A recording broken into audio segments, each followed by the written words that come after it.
So how was your Christmas, LC? It was pretty good. Nothing too special. Just spend some time with my family. Open some presents. Good. Excellent. Hey, it's just Akio joining. Hey, Akio. Hey. Welcome. I will. I'll probably mostly shut up because I'm not yet introduced, so I will await my cue. I don't think the stream has started yet. We're just chatting right now. Yeah, we're just chatting. So cool. Yeah. So what we will I will go ahead and introduce you as a new player at the beginning of the session and let you tell everybody a little bit about yourself and where you play from and what your experience with D&D is and everything. Sure. No. LC is one of our originals, and then the other token you see in chat right now is just my slave token that I use for capturing the stream on the desktop computer. I get you. Yeah. I run everything from my laptop, but I stream from the desktop because that has multiple monitors. Oh, cool. So I can throw the player view of Roll20 up on one screen, and then throw the OBS up on the other screen, so I can see what's going on in the game from a player's point of view, and also see what the stream is seeing. Oh, that's cool. How long have you been doing this? This particular game we started in September, and as I indicated in my back and forth messages with you, we get a lot of tire kickers with this edition. There's people say, "Oh man, I'd really like to go and play that game." I think it's kind of the vogue with things like World of Warcraft Classic and all these old other retro things going on now. Sure. And the problem is people who are used to the newer editions, they get into this game and they realize, wow, everything's so different. Oh man, there's only 7 classes. There's yeah. I got to roll my stats and guess I'm this class. Yeah, and that's kind of been the fun of this game is and why I decided to call it the History of D&D, because my idea is I hope I'll have a few players that can stay with several editions, but setting this in a homebrew game world with at this point, a very limited prehistory backstory. And then as we play through first edition, or this original D&D, it'll be sort of laying down some of the legends and myths, and maybe iconic heroes of the world.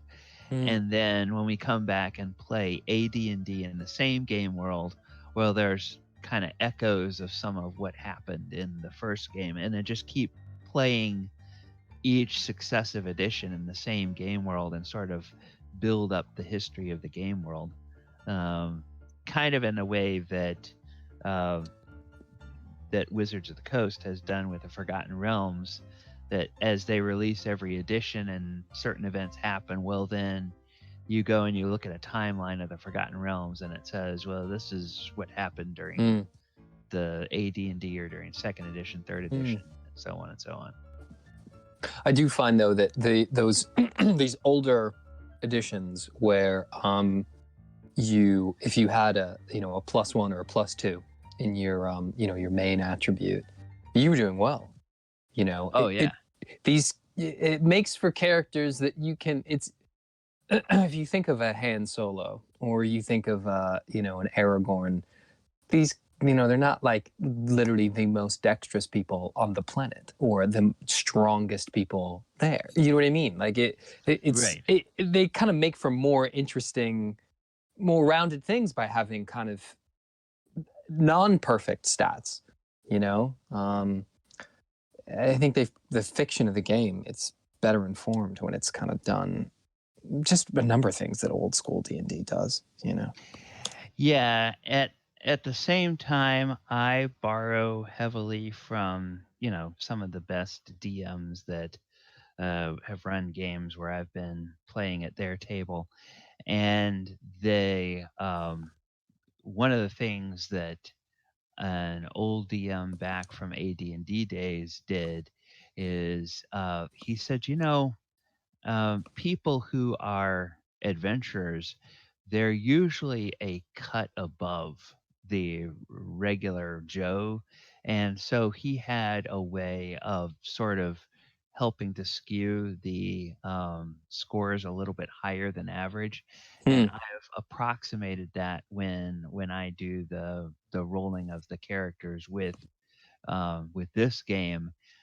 Basically, when you roll up stats, we do it in the old way of your first score is your strength, your second is your intelligence, your third is your wisdom, and then con and or wisdom, con, and charisma. Hmm. Um, but instead of just rolling a flat 3d6, you roll 5d6 and you keep the best three. Hmm. So it never guarantees you're going to get an 18, but you're probably going to get one or two scores that are above average and have a bonus in it Hmm. that can help you develop a character. Hey, Roy, welcome. Glad you're feeling better. Hey, what's going on? Hey. Well, I haven't heard anything from Tony, and I don't know if he will be joining us today, but we do have a new player with us. Goes by Akio.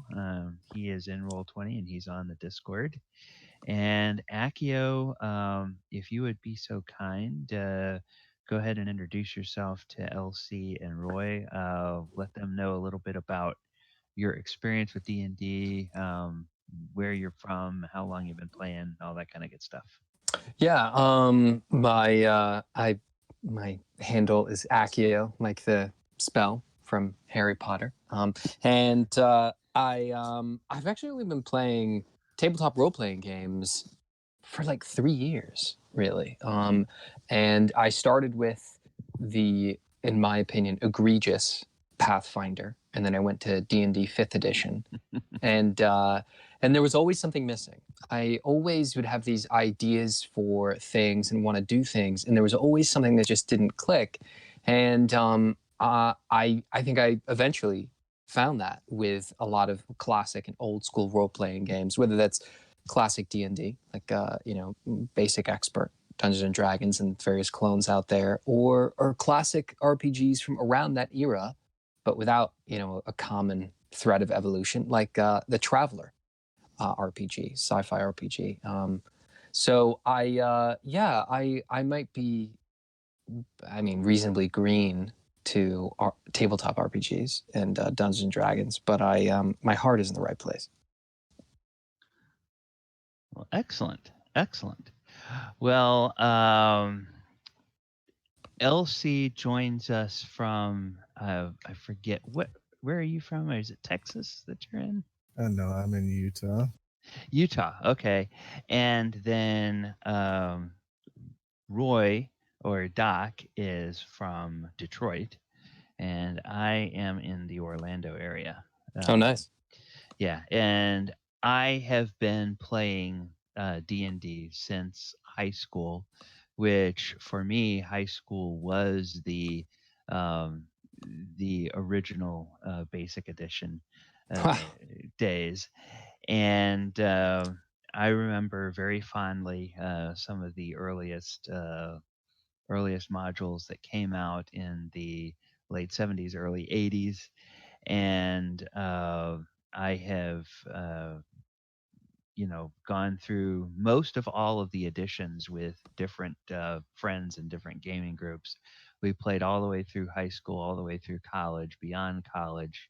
And then I moved away and was away from most of my local friends for a long time and played in several groups up in the Twin Cities when I lived there. And then when I came back, I got involved in some other third edition games. And then there was a period that life happened and just sort of I had to step away from the game for a while.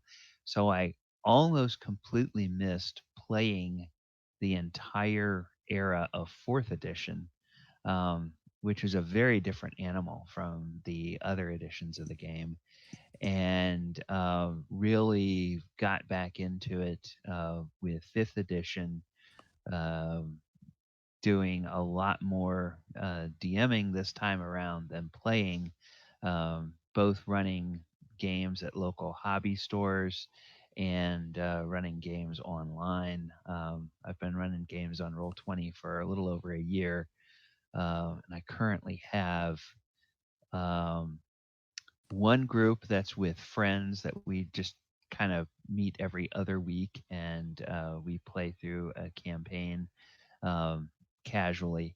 Then I have a Sunday group that's a fifth edition game that they're pretty hardcore. I've got this first edition game as well, um, that is going.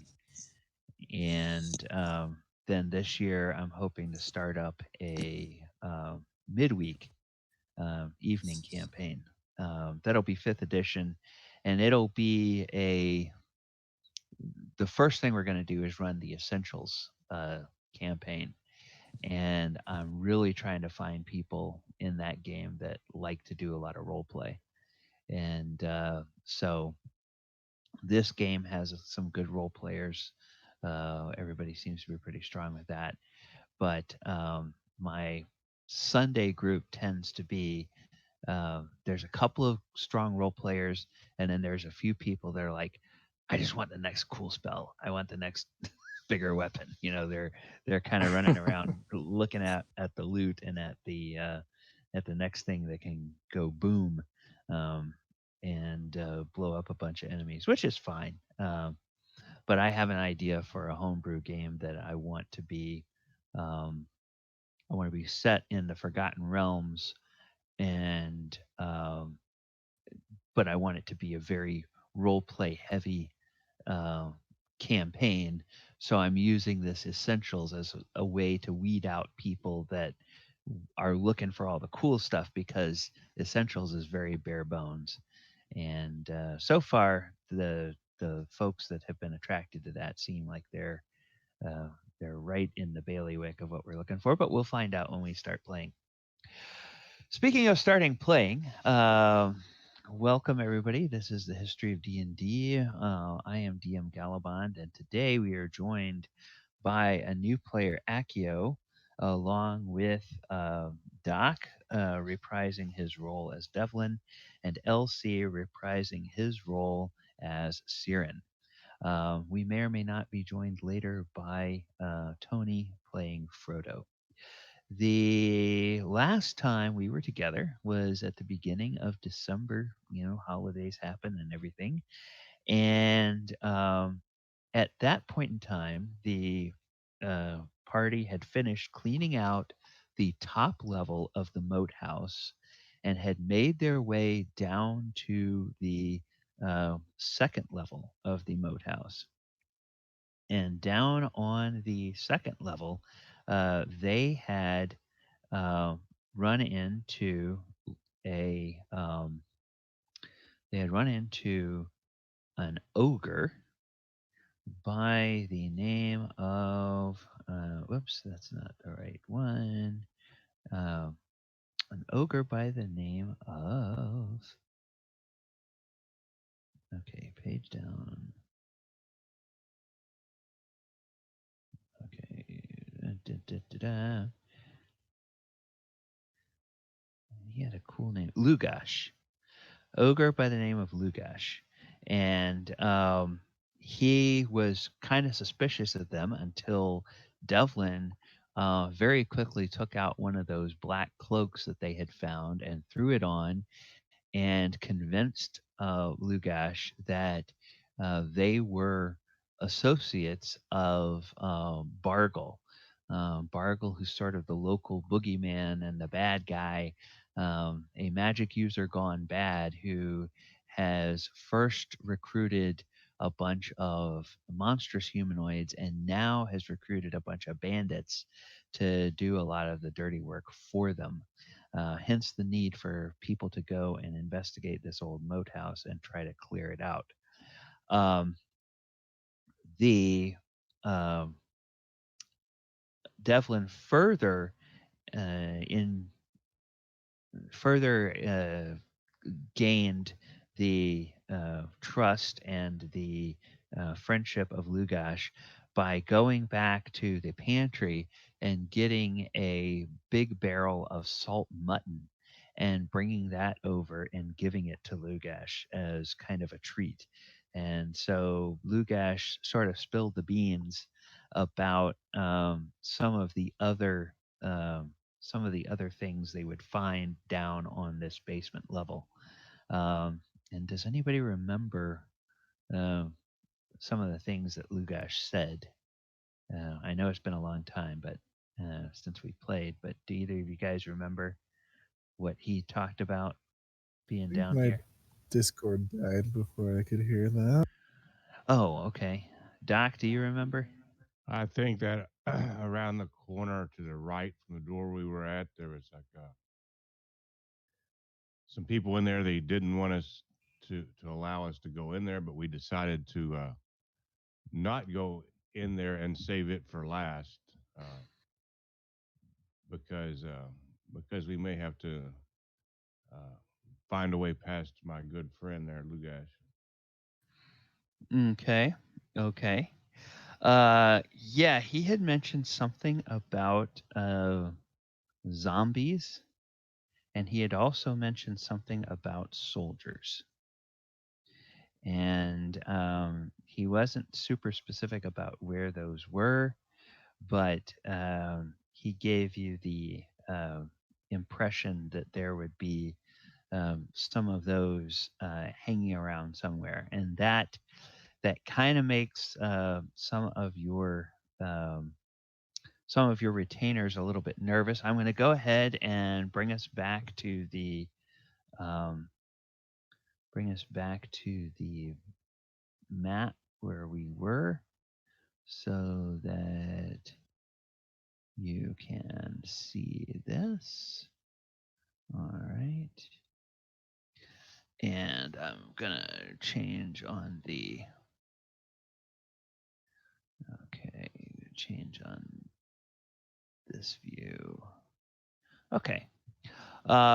So the areas that are lit up are the areas where you have explored, and you know that sitting over here behind this area is where Lugash is.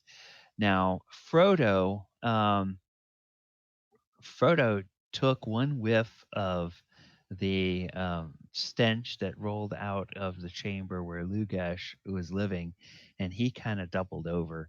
And so he's sort of in a corner, trying to keep from losing his lunch. And we'll just sort of leave him there and unless Tony shows up today.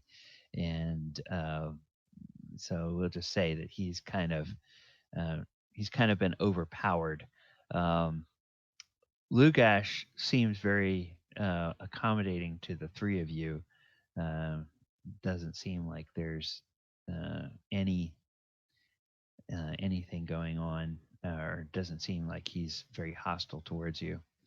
Um, the next thing that you all notice as you're poking around out here in this corridor is you hear some um, some noise from behind one of these doors.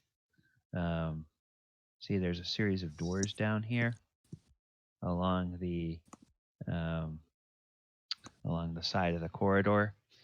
And Accio, did you decide on a name for your guy, or are you just going to stick with Omu for today? Do you know what? We probably should have stuck with Omu. I did give him a name, but for some No, reason that's fine. That's fine. I can remember Omu better than the actual name I gave him. So let's call him Omu. Omu. Okay. All right. So Elmo and Elmo. That's gonna be tough. It was Yeah, meant well- to be. It was well- meant to be. Elmo's not with the party today, so we won't have that issue. But Omu, you hear the distinct sound of non ogre people outside, and you hear voices that sound kind of like adventurers to you. What would you like to do? I mean, minimizing the sound of cowardice and just general pathetic existence in my voice, I would want to call for help, but still just trying to do that in the least emasculating way possible. So yeah. Okay. So you all hear from this door here, you hear a voice calling out for help. Now, for your benefit, Accio, I am going to open up this area so you can see where you so you can see where you are, and then I had you on the GM layer, so now I need to move you to the token layer. There you are. Okay. So there is a voice, and it sounds like a human voice calling out from behind this door.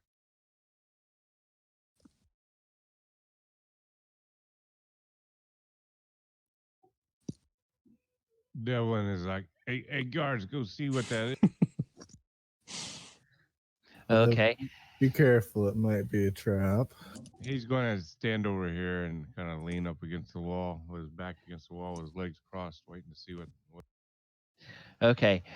Siren, as you walk down these doors, you see that the doors are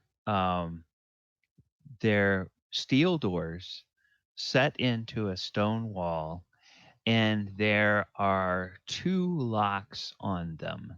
There is a lock where you would expect to find a lock to open the door, and then there is what looks like probably a sliding panel set at about eye level of the doors, but there is a smaller lock on the edge of that panel.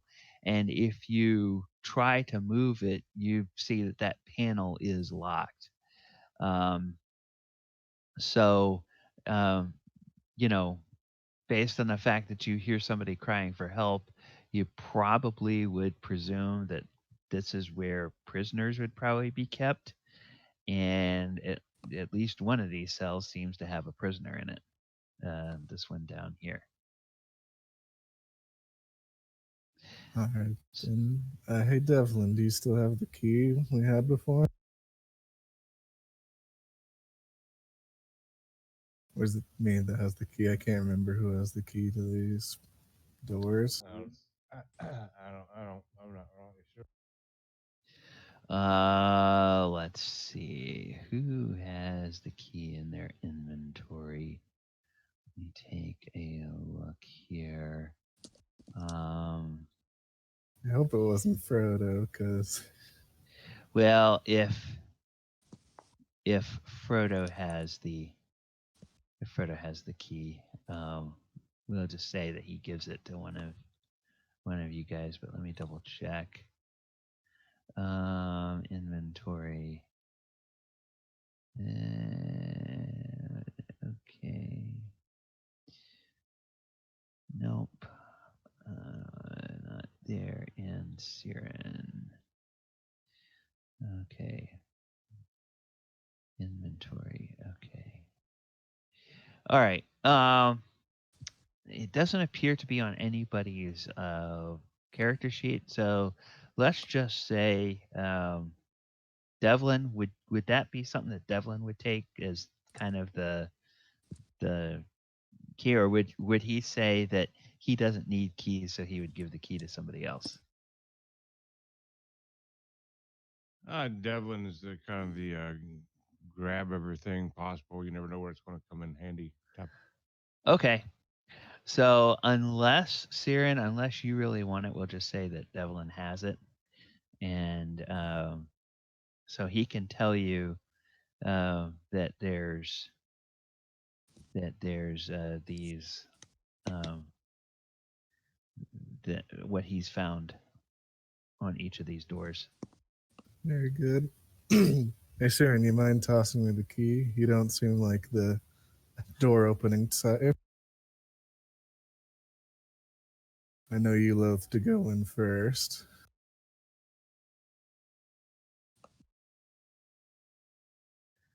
And these guys are sort of going to get in position just in case something jumps out at them.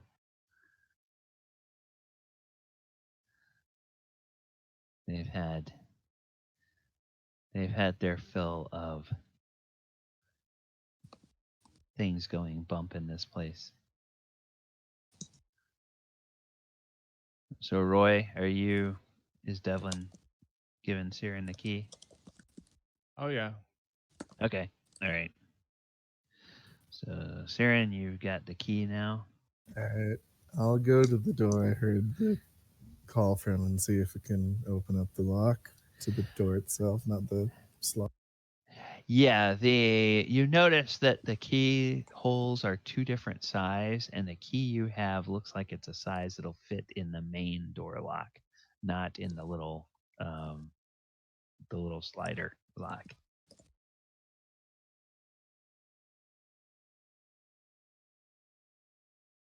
All right, I'll open it up. And, Okay, you open a door.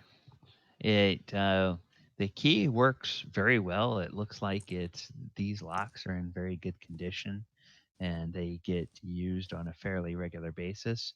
And you open the door, and inside you see Omu.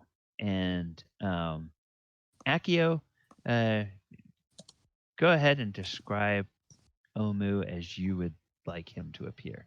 Omu probably looks like any random background guard that you have seen in any video game RPG that you've played. He is just an ordinary man wearing maybe I think he's got some armor on and he has a helmet on. He looks like a town guard. Yeah, your equipment is not with you. Your equipment was taken from you. So you're in there with no weapons, no armor. You were basically held up by these bandits, and instead of them killing you, they took you back to their basically back to the moat house where they were based. They questioned you for a long time, tried to get information out of you about where you came from, and you told them whatever you decided you were going to tell them. That's up to you to decide. And they weren't satisfied with it. So after beating you up themselves for a little while, this big, huge, lumbering ogre came out into the area and basically just hit you one time, and everything went black. And then when you groggily came to, you were kind of slung over this thing's shoulder, and he was taking you in some dark place that you didn't know, and then he threw you into this cell, and you blacked out again, and you just heard bam, the door slams shut outside, and he's probably brought you 10 meals since you've been here, but you don't know whether that means you've been here 10 days or whether you've been here 5 days or whether you've been here 3 days. It's just because down in this area, there's no windows, so you can't tell day from night. And you just heard a little bit of banging and shuffling around. And then, of course, you hear Lugash when he comes to give you your meal each time he comes. Well, and so at the moment, am I still in total darkness? We haven't actually opened the door yet, and I'm. Oh, no. Well, Siren is standing there with the door open, and most of the people are humans. Siren is an elf, but there's light sources. So everything that is exposed on the map, you can see. Okay. I would have no idea what to make of it. I mean, at that moment, it could be my executioner about to, take me away to kind of put me out of my misery, or some weird cultist. So I would probably hesitate for a time. Okay. Back behind him, you do see people that look like city guards and they appear to be dressed in the livery of the local village of Didale. You would be familiar with that village, and you would know what their livery looks like. So it doesn't look like they're dressed like the bandits that captured you. So, nothing's to say that they may not have gotten more sophisticated and now are posing as those guards, but true. Then, in the absence of any other action, I would probably tentatively try to walk out of the thing. Like, if assuming they would let me leave it, and probably very gratefully, like maybe slap one of them on the shoulder. If you start approaching me, I'd probably draw my spear and point it at you. Okay, then I would definitely stop approaching at that point. Hail, friend. I assume you're not working for Bargolf, or you wouldn't be in a cell. No, I have no affiliation with Bargle. I've just been captured and been kept here for I don't know how long. All right, may I ask what your name is then? My name is Omu. Omu McShane. My parents were from very distant lands to each other, but you can call me Omu. Nice. And what brings you here, friend? Well, bandits. I was captured, stripped, locked in here, and fed reasonably well, actually. Which is somehow more sinister than not being fed or being fed poorly. Means they want to keep you alive or something. And fat. I'll put my spear back to my side. Well, I would if someone would take it, I would shake your hand and go, well met. Yeah, both my hands are occupied at the moment, so I accept it just the same. All right. Good. Push an elbow out there to shake. Yeah. Oh, you should Link be arms. happy to know that your captors have probably all been killed by now. Oh, good. You wouldn't happen to know where they put your clothing and stuff? Or your armor, I guess. I don't actually. I have I wasn't even aware there were any other prisoners, to be honest. Can you wield a sword? I can indeed wield a sword. It was my trade before I got into the prisoner business. How about a great sword? I mean, a sword that's great would be even better. All right, I'll draw the sword from my back and then hand it to you, handle side. All right, cool. Okay. And in this edition of the game, a great sword, I believe, is, what do we say? It's a 1d10? Yes, I believe it's 1d10. Yeah, 1d10 damage. And then your, as a first level character, your THACO is 19. So then, depending on, we just calculate from there whatever the armor class of the opponent is. Sure. And these character sheets are actually pretty cool the way they're set up in Roll20. If you click on the little die next to your weapon, it will actually roll and tell you what armor class you hit with your attack roll, as opposed to telling you what you rolled. So it does all that math for you. So that makes it kind of nice to play these older editions. They did think of that when they created it, so I commend the Roll20 folks for doing that.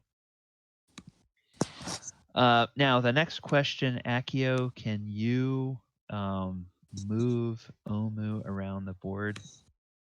I can indeed. Okay, all right, good. All right, excellent. I just wanted to make sure I had the token set up correctly so you could control them. Yeah, when you walk out, you see a fella over here that looks like another adventurer, and then you see 5 guards and they will introduce themselves, and they now, for this particular character, I don't think it necessarily matters whether you were in, or maybe it does for the sake of these retainers. Would you say that you would have been in a city militia, or would you just have been sort of a freelance guard, adventurer type, traveling around? Yeah, I think it would have been freelance. So, Okay. caravan guard, whatever. Okay. All right. So you probably don't recognize these guys, although if you had been with caravans, you would have been through Dedale, and you would have seen people in this livery. So yeah, now that you get up close to them, you definitely know they are from the Dedale town militia. And so, all right. The next thing that you guys see, Devlin, I'm actually going to say, since you're over here, I'm going to reveal more of this because of the light sources that are there. You can see this area here is opened up. And let me give you a little bit of the information about what is in there. Okay, so in this particular area, it looks like it's a rather unsavory place. You have an area that looks like it's been used to torture people in the past. And on page, what page are you on? Okay. Page 14. Okay. All right. Yeah, this area looks like a torture chamber. It seems like it's long been abandoned. Dust, dirt, and cobwebs abound. And do see some skeletal remains. Looks like maybe a couple of humans and perhaps some dwarves, and maybe an elf skeleton as well. Um,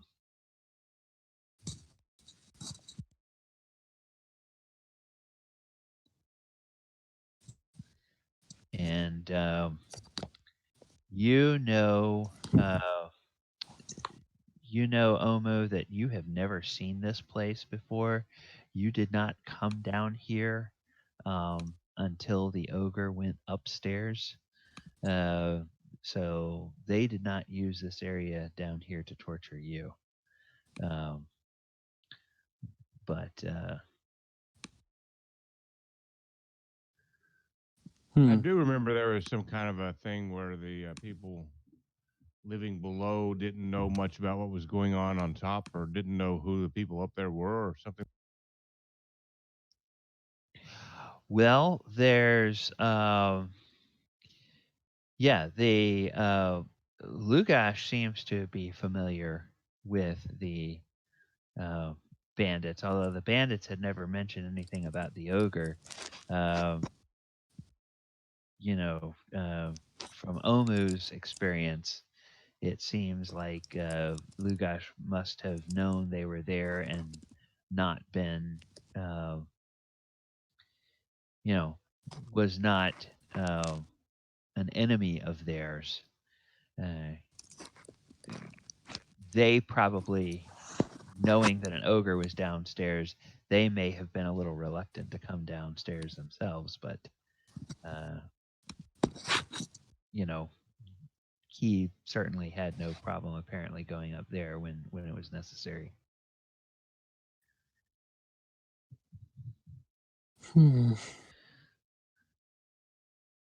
So, any of you guys gonna look around anywhere? I was going investigate to anything? ask the locks Okay. on the little window slits on the doors. Do they look like I could easily break them with my spear or something? Probably not with a spear.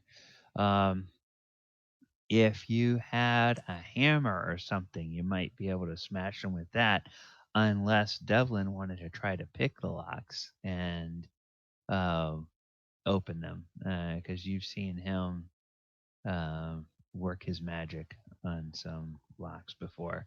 I do have a small hammer. I wonder if that would work. And Frodo has a warhammer he would probably let you borrow to smash that if you wanted to try to do that. Maybe it makes too much noise. I'll just go by and start unlocking the doors and check them one by one. Okay. So you're going to go to that. You're going to go to that one there and unlock it. Yep. Okay. All right. Well, you unlock it. And what you see when you unlock it and you open it is you see an undead corpse that is standing in the corner and slowly turns and looks at you and goes, and it begins shuffling towards you. And we're going to get into initiative. All right. So we have discovered a zombie. Now, Devlin is like, good job, sir. Without checking what's on the other side, let's just open the door and let the dragons out. As if. Yes, because I'm the one that can pick locks and open the window slit. And Omu, now on the character sheet, are you familiar enough with Roll20 to open your character sheet and look at? Indeed. Okay. All right. On the combat tab of this character sheet, I believe I have to look at it myself. There's a place for initiative over towards the right. Yes. Okay. If you click your token on the board, hmm and then you click the initiative, it will automatically add it. If you've already clicked the initiative without clicking your token, you don't need to do it again. I can throw it on there. Okay. Yeah, I thought I had him selected, but Yeah, that's one of the tricky things, and I think it's for all editions with the character sheet and Roll20. You have to click on the token and then click on the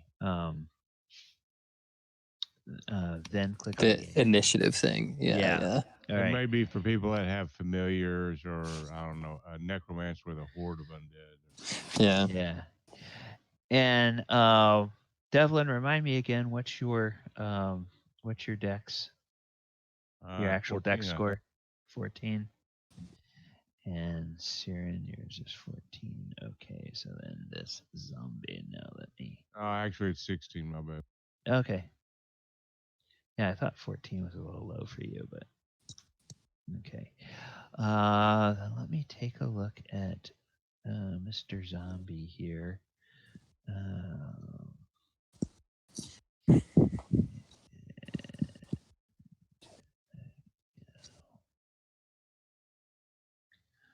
Okay. And then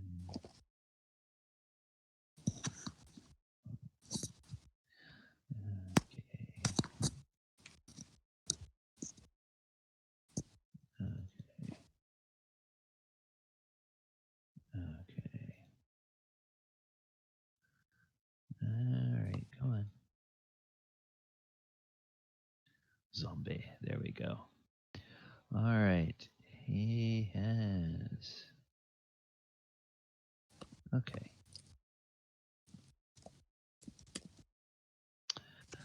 He has an AC of, or he has a -1 on his initiative because his dexterity is so awful. So it's 1d6 -1. And so he's going to have a 2. 2.8. All right. So then we'll go ahead and we will put the turns in order. Oh, and then I should also add our little guys here.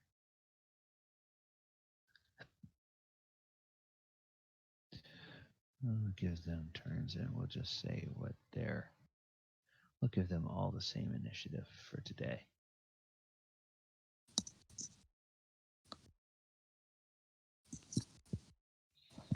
Okay, so they all get 5s. 5.11. 5.11. 5.11. 5.11. And 5.11. All right. And then we'll. All right, there we go.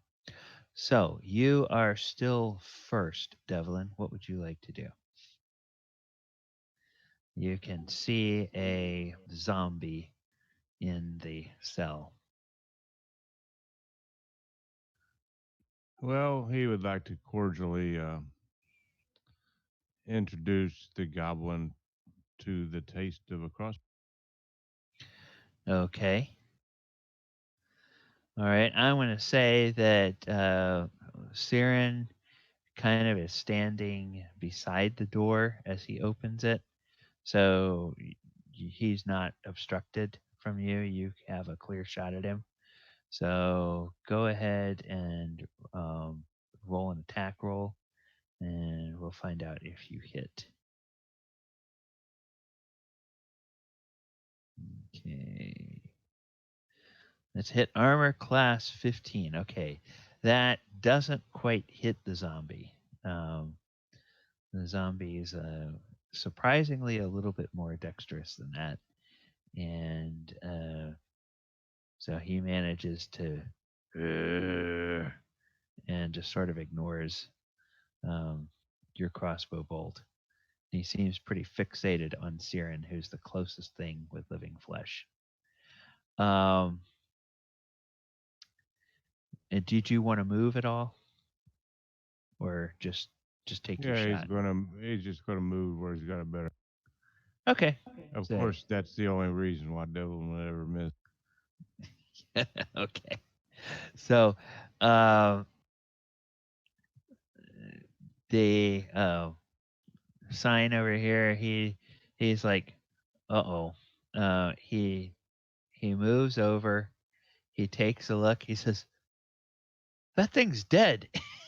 And then he kind of backs away. It's like he's doesn't want to run in there with it, with the thing not being alive. It's clear that he's a little bit spooked by that.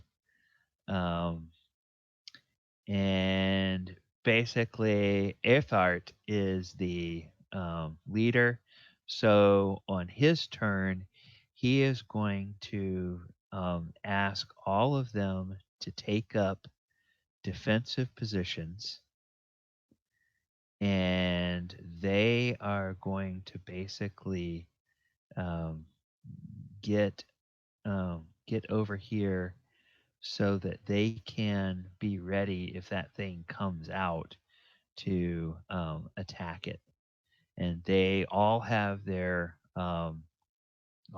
swords out or their crossbows out, and they are ready. Walter will actually move over here. He will take a shot with his crossbow, and then he will go back into. Okay, so 16, that hits an armor class 3. That will hit. And so he deals 4 points of damage to this creature. Siren, you see this crossbow bolt dig into this creature, and you would expect there to maybe be some kind of blood or ooze or something, but it just sort of sticks into the creature, and the only thing that comes out is just this awful stench of death. I mean, the inside of this thing smells even worse than the outside uh, from that, and it's kind of an overpowering stench. Mechanically, it's not overpowering, but just flavor wise, it's very overpowering. And then Walter gets back out of the way so he's not blocking Devlin's line of sight for his next shot. And Siren, we come to you. What would you like to do? All right, I'm going to make a quick step into the room and make a fast jab with my spear at the zombie. Okay. Ooh. Oh I'm yeah. guessing that hits. Yeah, AC -1. That sure hits. You deal 4 damage to it, and now you see that the zombie is bloodied. Omu, bloodied is one of the mechanics from a later edition of the game, and basically that lets you know that the enemy is below half health. It also kind of lets you know that your allies are below half health. Um, and it's just a simple either they are bloodied or they aren't. So you can't really tell visually how close they are, but you know they're hurt pretty bad when they're bloodied. Cool. And it can have, sometimes it can have mechanical effects, like something can be triggered when an enemy is bloodied under some circumstances. To my recollection, 4th edition is the only edition that does that. Okay, cool. The other editions, Bloodied is just a kind of a way of giving you a visual marker. It's something that we never used to call it Bloodied. We called it something else. But then when Wizards of the Coast said, "Oh, this is now called the Bloodied condition," we all said, "Oh yeah, that makes sense." So now I just use it in all my games as a reference for the players. Cool. All right, Siren, you stepped in to jab. Are you going to step back out? Because remember, I'll there's no step. attacks. Yeah, I'll step back out. Okay. Yeah, there's no opportunity attacks in this edition. There are what they call weapons of opportunity, which is basically like you grab a chair leg from a busted piece of furniture, and that's a weapon of opportunity, which later editions would call an improvised weapon. But there's no opportunity attack, so you don't take a risk of being hurt. And then on the flip side, you don't get to attack a monster if it runs away from you in combat. So Omu, you are up now. Okay, I would like to. I mean, am I doing the dumb, like newbie thing if I try to move in and I just want to try and hit him with this greatsword? You have 30 feet of movement, so you Mhm. can move in, attack him, and then move out. All right. You don't have to stay there after you attack. All right, I am gonna give it a whirl. Let's see if I have put this in. Okay. Hopefully his AC is insanely bad. Okay, his AC is not quite that bad. All right. Clearly, guys, you can tell that Omu being in captivity has dulled his senses a bit, and he's maybe he's not used to a great sword. Maybe he uses a long sword or a short sword instead, and so he takes a whack at the zombie, misses horribly, and then if you wish, you can step back to right where you were. 100%. Okay. After right. I went in there and achieved little else other than to get his attention. Yeah. Okay. And now finally the zombie gets to go. And the zombie is, see, how far can he move? Oh, and this. Okay. He's got you guys who have been up close and personal with him, you can see that he's got rather sharp nails, and they're kind of thick. They're thicker than you would expect on a human. They're almost claw-like nails. And he steps out of the he steps out and he comes right here, and he is going to attack um, the first thing that tried to attack him, which is Siren. And so he's just going to um, see what happens on his roll of. Okay, so he hits an AC of 8. Will that hit you? Not even close. Okay. Hey, this claw-like hand just slashes out, goes through the air, and Siren deftly turns out of the way, and you all can see this thing now. It's it's got skin that's sort of coming off of it in places. Um, it looks like it probably was a human in life. It just has this, it stinks like death, and it's, you know, just clearly a mindless killing machine at this point. And it just stops there after it attacks. Devlin, you are up again. Devlin doesn't like the direction this guy. Cleverly, he steps very manly and flexing as he does. He steps behind these guards and takes another shot. Okay.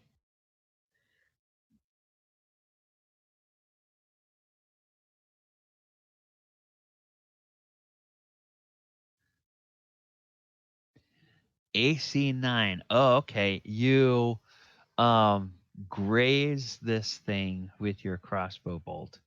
You're taking great care to make sure you don't hit one of your allies, and it just grazes it. It doesn't seem to do any damage to it.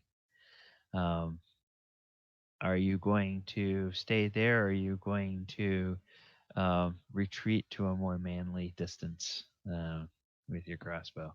Well, he starts like he's going to charge in and just slaughter the thing, and then he says, "Yeah, what? Nah, I'll wait behind these."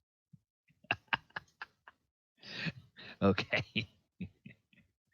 All Don't right. make me come after you. All right. And we have the guards. Okay. All of the guards are going to move in and make an attack, except for Walter, and then move back to their position. So let's start with Gowis. He moves over. He steps up. Um, he hits an AC 6, which is enough to hit. And with his sword, he deals 7 damage. Okay, now let me double check something on this zombie.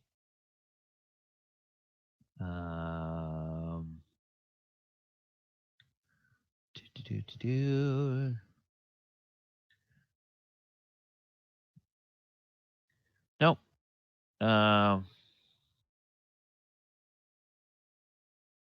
Nope. This edition doesn't have any special things for zombies. So that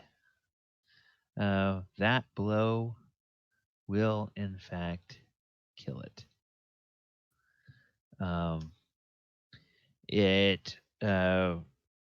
He cleaves it right across the midsection, and as he does, this kind of eruption of sort of gas from the inside of the monster comes out, and it's just this wave of like nauseating stench that just comes over everybody. Again, flavor wise, not mechanically nauseating. And the whole top half of the creature just sort of topples over, and then the legs fall over, and it lays still, and it is dead. And Gowis then steps back. He goes, "Whew! Gosh, I thought it smelled bad on the outside." And we are out of initiative for the moment. Woohoo! Oh, nicely done, Gowis. Now, Devlin, so we don't run into any more zombies, would you not mind picking the lock on the slot so we can see what's in there? On the next door, or do you want to check what's inside that room that he may have been? On all 3 of the doors. I can check while you're doing that. Okay. So while he's checking, Devlin's going to start with the top door up here and then work his way down, try to pick. Okay. So you can go ahead and make your checks if you wish.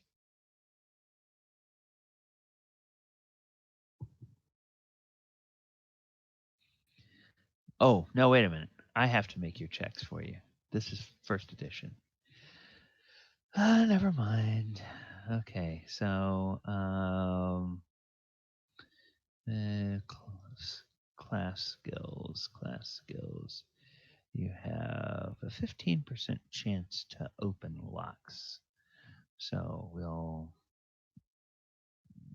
go here and we'll go to the first one. And oh, I'm supposed to roll these away from the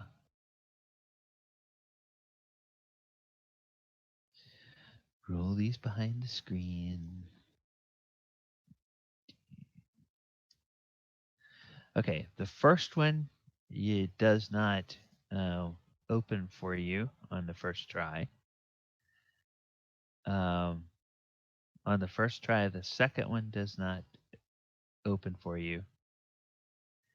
And on the first try, the third one does not open for you. And your lock picks, you can tell, are in danger of getting a little, possibly breaking if you try to force them too much further. In the meantime, Siren, when you step into that particular cell, the only thing that you find in there is kind of the residue of death, the odor of death. There's no coins, there's no treasure, there's no clothes, there's maybe a couple of gnawed bones that are in there, but it seems like this thing has been kept in this cell for goodness knows how long. Um, and, you know, maybe that's what they do with prisoners that they find. Uh, so maybe you got to Omu just in time. Who knows? Oof. So methodically, Devlin is putting his back to everybody else and starting with the first one. Um, he's going to slyly use his blackjack to try to bust these locks. And if he succeeds, make it look like he actually picked the lock. Okay, now trying to break the locks like that is going to require you to sort of hammer on it, and hammering on a metal door is going to make noise. So if there's anything else around, it will definitely probably attract attention. Um, might attract the attention of your friend, uh, the ogre, but you don't know. Okay, so he's going to hammer. And Okay. as far as he's concerned, if anybody asks, he's just making slight, fine, detailed adjustments to the way the tumblers work in the lock as he's picking the. Okay. Lock picking is louder than I remember. Yeah, yeah. Well, you don't know the phase of the lock picking profession. I'm sure I don't. And while this is going on, I'm getting a bit impatient. I'm going to open this bottom door. Okay, you're going to open the bottom door? All Yeah. right. Okay. Um, you open the bottom door, and what you find in there is you find in um, very, very cramped quarters, you find not one, but Two two zombies. zombies. Nice. And I gotta bring the other one to the token layer. Okay, Oh, yeah, they're dang. there. Yeah. This guy was So waiting for me. yeah, they are right there. And once again, you know what? these guys technically, I actually realized I screwed up. These guys are always supposed to lose initiative. So I am going to give them whoops, I need to delete that guy. And I'm going to add a turn for him. I'm going to add a turn for him. And I'm going to give them both 0.8. And if you wish, we can just use the same initiative counts that we had before. Yeah, that works. To make it easy.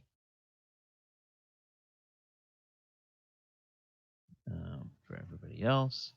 And then I'll reset in descending order. And Devlin, your elf has opened the last cell door, and from the way he jumps back from the door, you can tell that he's discovered more zombies.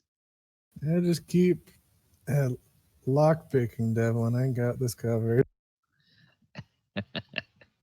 Now Devlin is working on the sliding doors, knowing that we got the keys to their locks. Right. Where that? Yeah. Because So basically he wants to see what's in there before they open the doors. exactly. Yes.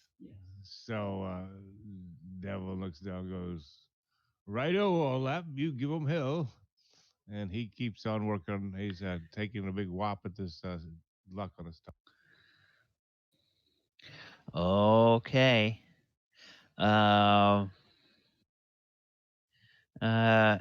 Aethert.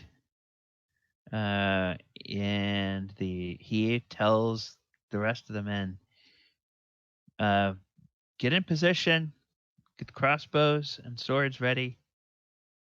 And so they sort of run over here,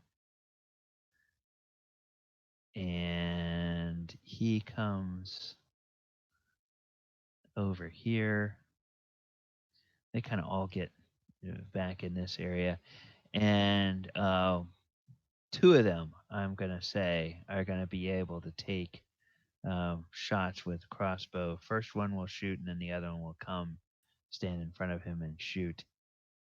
And so they will d20, and that's gonna miss, and that's gonna miss. So those two guys miss. And then they get back in position. And Siren, you are up. All right, I think I'll do the same as before. Stab the one in front of me and then move back. Okay. AC 3, it deals 5 points of damage. Okay. This one, it is clear that this one was not quite as robust as the other one because you hit it and it just goes down. You slice into its torso, and this zombie seems like it was made from an elderly person, and so it's kind of frail to begin with. And you just hear the snapping of bones as your blade bites into it, and or as your spear bites into it, digs into it, and then it just collapses and falls down, and is no more. Well, that was Omu. easy. Then I back Okay, up. and then you back up. Omu. The elf just killed one zombie. There's another zombie trying to shamble out. Okay, now is a chance for Omu, Captain of Gondor, to show his quality. I would like to. I'm gonna move in. Let's try with this greatsword one more time. Let's Okay. wish me luck. So it hits AC 13. I don't. Yeah. Yeah. Unfortunately, that is not going to hit. Fine. Understandable. And then you're gonna move back. I am going to move right back. Yeah. We're all sort of doing the hokey pokey. Okay. And let's see which. Okay, this zombie will rot. And then this zombie will shuffle forward. 5, 10. He's actually gonna go over here, and he's going to try to attack. He's going to try to attack the closest thing, which is the elf. They're dumb. They don't have the intelligence to realize somebody is armored and somebody is unarmored. So they just attack the closest thing they can. Well, if they break through, I'll probably die in one hit. And this one is probably another frail zombie. I'm gonna say that as he lashes out with you, at you, one of his claws just sort of breaks off. One of his, the whole end of one of his fingers just breaks off when he tries to swipe at you. He doesn't take any damage from it. He certainly doesn't seem to notice it, but it something just sort of hits you and bounces on the floor, and you look, and it's like this blackened fingertip of this with this big claw on it, big zombie claw. Devlin, we are back to you. Well, did he break the lock on this top door? Oh, sorry. Did we get another? Oh, give me a D20 and add your strength bonus if you have one. This is like a muscle roll, basically. Akio, one of the things you'll find that, no, unfortunately, that you don't bust it. Akio, you'll find that in the text channels on the Discord, there's a bunch of documents. In the rules channel, there's a document that details the list of skills that are available. And we've said that you can use most of those as like a flat ability check, perhaps with a penalty, depending on what you're trying to do. And then if you give yourself the skill, you gain the ability to take the extra skill bonus when you attempt those. Okay, cool. And it's got the information about how many skills you get and how often you can add more skill points. All right. That So was for his last turn. Does he get another shot at it? okay, so go ahead and make another strength roll. Dylan looks down to see how it's going. He sees that they've got one zombie down, so Yeah. he's trying to work faster. Does he still have the opportunity to try to pick the lock again, or no? You've banged on it a couple of times, so yeah, you can go ahead and try to pick it. Let me see what that. Although wait, his lock picking skill kind of sucks at the moment, so maybe Well, it'd be better. Yeah, I mean, at first level, it's a little. Oh, but wait a minute. He does with an 8. He rolls an 8 on his D100, and he is able to get it open. So, are you trying to open this one here? No, he's still working the top one. Okay, so you're trying to open this one here. All right. When you get that open and you slide it open, you indeed see another cell, and inside that cell, you do see one. You do see one zombie. that just appears to be hanging out in there. Whoops. Now that I've moved him to the other layer, I have to change layers to manipulate him. And he's just, as you slide that thing back, his hand just comes out of that and tries to grab at things, but you can jump back, and he's not able to grab hold of you. But it's definitely an undead hand that comes out, and the same stench of death that has been in the other cells. So he would quickly slide the thing shut again, looking over Well, his shoulder, see if anybody. this thing's arm is sticking out through that slot, so you can't slide it shut unless you want to take a chance that he's going to grab you when you try to slide it shut. Well, I guess not. Then he'll go at the other. Okay, you going to tell everybody what you found? No. Okay, all right. Okay, the rest of the guards, now that this one is out of its cell, all of them will, by turns, and take pot shots at it. So we're just gonna do 5 d20s here. Okay, so there's 1,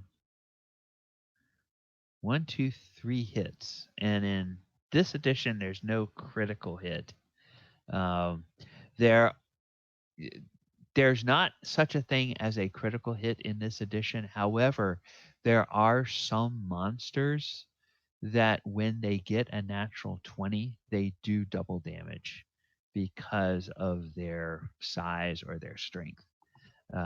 So that's kind of a weird thing. It's a precursor to critical hits, but it's something that only certain monsters get in this edition of the game.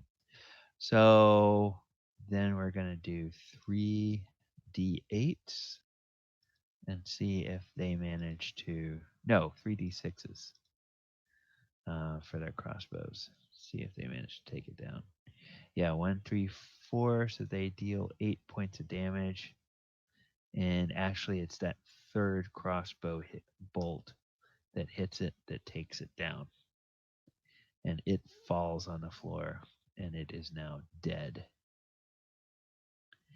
And then, Siren, when you turn and you look up at Devlin, you see that there's an undead arm sticking out of the first cell window and just sort of grasping at the empty air. And you can now hear a coming from through that opening from behind that door. So there's apparently one in there. Good to know. Omu, may I have my sword back for a second? I would give him his sword. Yeah, for sure. All right, I'm gonna walk right over to where the zombie is and then try to lop the arm off from the door. Okay. So just make an attack roll at the AC 6. AC 6. Okay. Yeah. That 7 points is actually enough to bloody the creature. So I'll say that you can definitely. That's definitely good enough to lop an arm off. So the arm falls on the floor, and it withdraws for a moment, and then then you see the thing stick its other arm out of the door and just start grabbing around, and it's the tone of its groaning doesn't change. It's still the same. It's like it didn't even feel the arm get lopped off. It just kind of switched arms because now it realizes it can be more effective with the other one. Oh, that's very kind of you to present the other one, and then I'll try to lop it off as well. Okay, so go ahead. Less AC is 0. damage. Okay, well, uh, deals damage, doesn't quite kill it, but um, it you don't. I'm gonna say that by not dealing more than half damage, you just kind of bite into the arm, but you don't lop it off. So it still has its one arm. Oh, you bit into the arm. How does that taste? No. Right. He chopped it with his sword, I think. Alright, well, might as well I'll lift it up again and take another swing at it. 9, I'm guessing that misses. Yeah, it's somehow seems to sense your blow, and it just sort of ducks the arm out of the way, and your swing whistles through empty air. No, I guess I'm going to keep trying to do this until the arm comes off. Okay. That misses. That hits. Okay. All right. And the arm falls off, and then you hear a thunk inside, and the groaning of the monster ceases. Okay, and we now have another dead zombie. Very good. And Devlin. Oh, Devlin. Devlin. You may have some splaining to do. Because now with all of this racket out here, Lugash comes out. And Omu, that's the ogre that thumped you on the head a few days ago. Great. And he says, "Hey, you didn't say what you doing to the zombies? Now who gonna guard at night when Lugash sleep? Why you destroy them? You no say Bargle send you to destroy zombies." And he's looking right at Devlin. And in fact, he puts his meaty hands on his hips and he walks over towards Devlin and he sort of stands there like a parent over a naughty child that has been doing something like he's waiting for an explanation. Devlin puts his arm on Lugash's shoulder and says, "Now, my friend," he scratches his chin.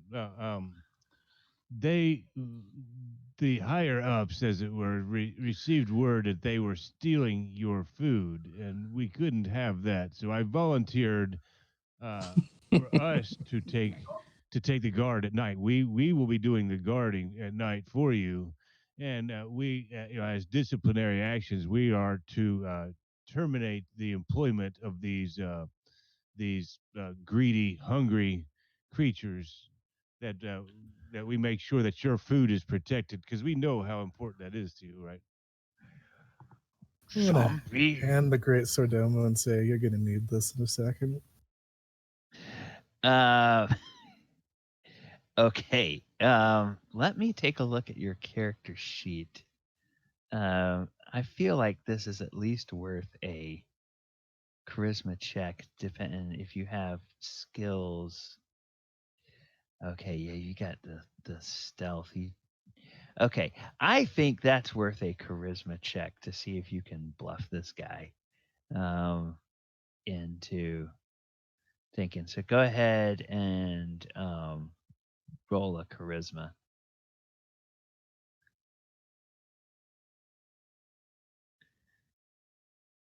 Ah. He's like, that's not what Bark'll tell Lugash. Bark'll tell Lugash zombies no eat. Lugash no see any food missing. Who you? Why you here?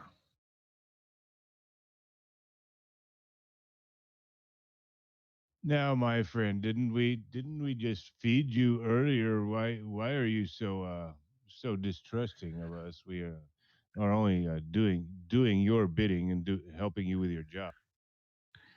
And then As he's saying that, he's backing away and takes a look over his shoulder at the guards. and the guards are kind of they have their weapons down, but you can tell they're kind of tensing tensing their hands on their weapons. And then as you back up, he looks up and then he throws an arm out and he points a meaty finger at Omu. He says, "Why you let that one out? He prisoner. Why you give him weapon? Who are you? You tell Lugash now, or Lugash make you into food." I would say technically I had handed my great sword over to Devlin. I think Oh. Devlin just handed it back, didn't he? or I'm sorry, not Devlin, but Siren handed it back. Siren. Sorry. No, I handed it back and said, "You're going to need this in a second." And turns out, It's that hot Now potato. now we're throwing it to one another like the Three Stooges.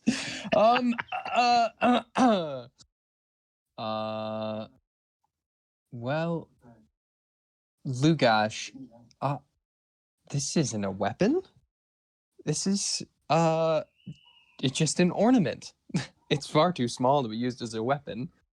And I will gesture to the blade of the great sword in front of him, and then gesture back to his very large bulk.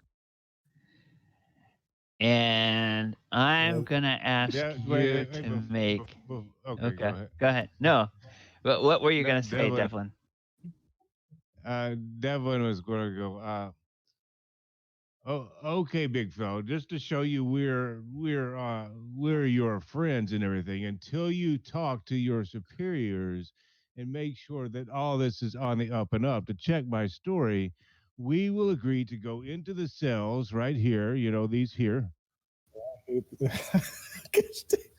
We will go into there, and until you find out that we are supposed to be here and doing as we were told, we will stay in these cells, and we will make our peace and wait for your further orders.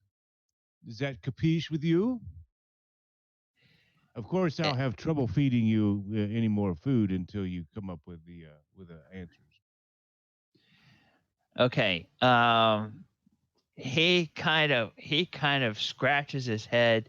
Now, Omu, you mentioned something about the sword being too small, so I would like you to make a charisma check to see if you can deceive him. Okay. And yeah, on the yeah, I will just click on. Yeah, you click that little die next to the charisma score on the let's see, what tab is it? It's the main tab. Oh, I see main. Yeah, I got you. Tab. Okay. All right. These chances aren't too bad. All right, let's see how it goes. Oh my gosh. Very nice. Look at that. Wow. Hey. Okay, so from now on, you are not our frontline fighter. You are you're the mouth from the north. 100%. I'm the mouth from the south. And Lugash says, you get in cells. Give me weapons. You get in cells. And then he sticks a hand out towards Siren, like he wants you to give him your sword Yeah, I'll step forward. I have a spear, but or your spear. Okay. yeah, and then I'm gonna stab him. Devlin tosses his crossbow in here and goes in there after it. Kind of buries it and kicks some dirt over it. I stab Lugash in the face. Oh, you stab Lugash in the face. Okay, and There goes our plans. All right. okay. Let me first clear all the initiative, and then we will roll new initiatives. Okay, and I'm gonna get. Right.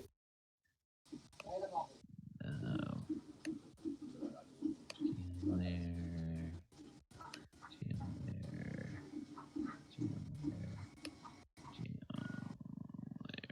Should I roll my attack now or wait for my initiative? I guess you should roll your attack now because and then we'll have a turn for Lugash. Okay, so it's AC 14. That's gonna miss Lugash. Great. And so that doesn't do, but that generally makes him yell, and he's angry, and he is going to get ready to fight. So I have 6 d6s incoming. So let me roll.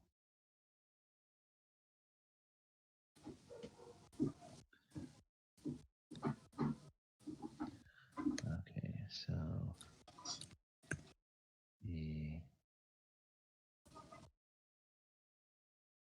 wait, where did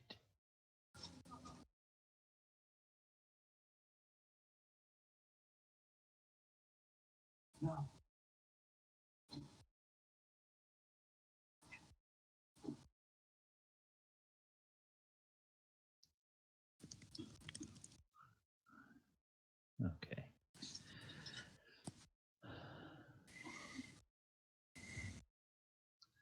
So he's 5.11.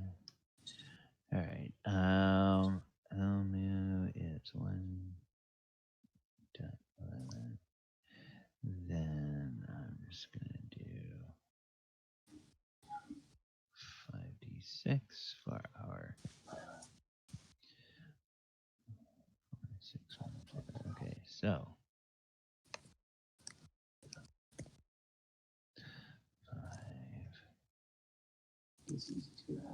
4, 6. Oops. 1, 4. All right, and then we have Siren, we have Uma, and what was Devlin's initiative, or have you rolled it yet? I haven't rolled. Okay, so go ahead and roll your initiative.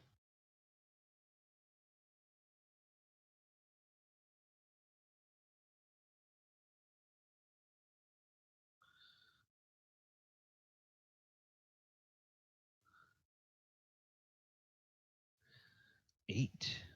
Excellent. 8, 16. Okay. And we will put it all in descending order. And Devlin, you may get this party started. So first of all, obviously he looks pretty beefy, but as far as how much damage he looks like he can take. Well, you've never fought an ogre before, so you don't know. From being Siren hit him. No, Siren did not hit him. Siren missed him. He's got a big club that looks like a tree branch, and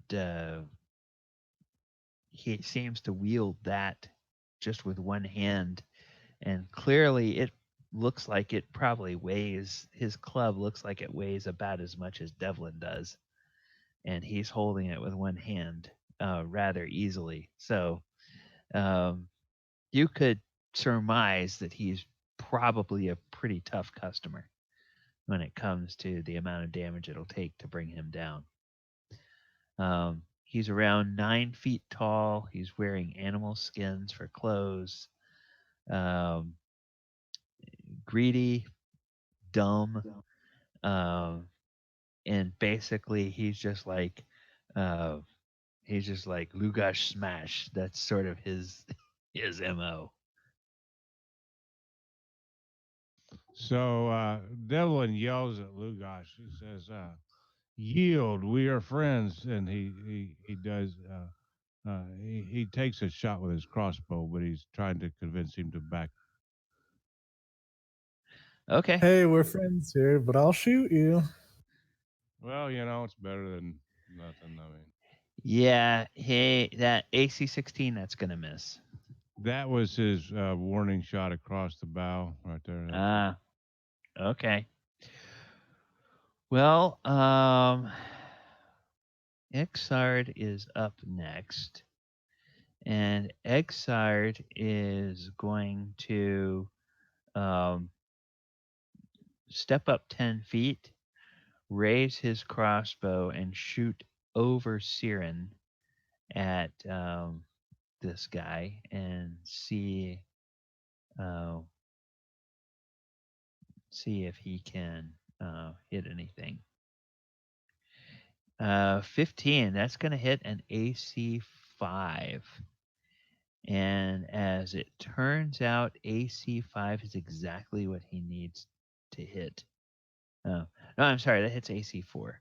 But AC 5 is exactly what he needs to hit Lugash. So that is a hit. And he will do 1 point of damage. All right. And that just basically annoys Lugash. And now Lugash is looming over Siren, and Lugash is going to bring that big old tree trunk to bear. Now this is where we get into the differences of Thaco, because the ogre is a multiple hit dice monster. And according to the combat tables, let's take a look and see attack rolls. Okay, attack rolls for monsters. His Thaco is that. His Thaco is a 15.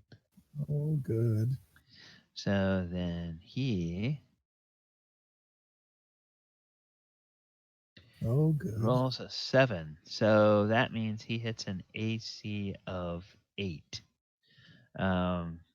And your armor class is better than 8. I have an AC of 0 exactly, so Okay. 15. Yep. Well, then he misses you, and he roars. And yes, when this big club comes down, it really does look like somebody took a very large trunk of a tree and then shaped it, and maybe did some sanding with it and whatnot. But it's still a fairly rough looking club, and that thing looks like I said, it looks like it probably weighs as much as Devlin does when it comes crashing down on the floor next to you. Um, and this Now, thing keeping in mind, bellows. Devlin is 275 pounds of solid muscle and brute force. I thought Devlin was a nimble, lithe little fellow. So Walter is going to go out over here, and he's going to take a pot shot.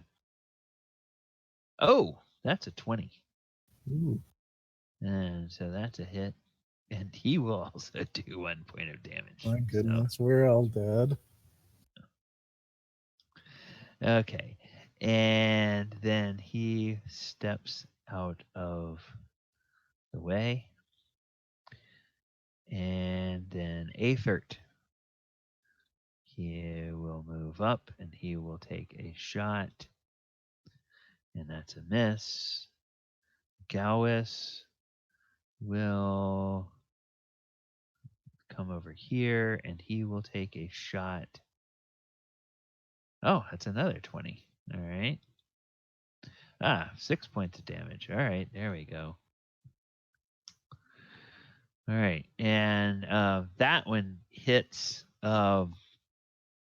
Lugash pretty good, and Lugash just points a finger back, saying, "I eat you first before I kill you."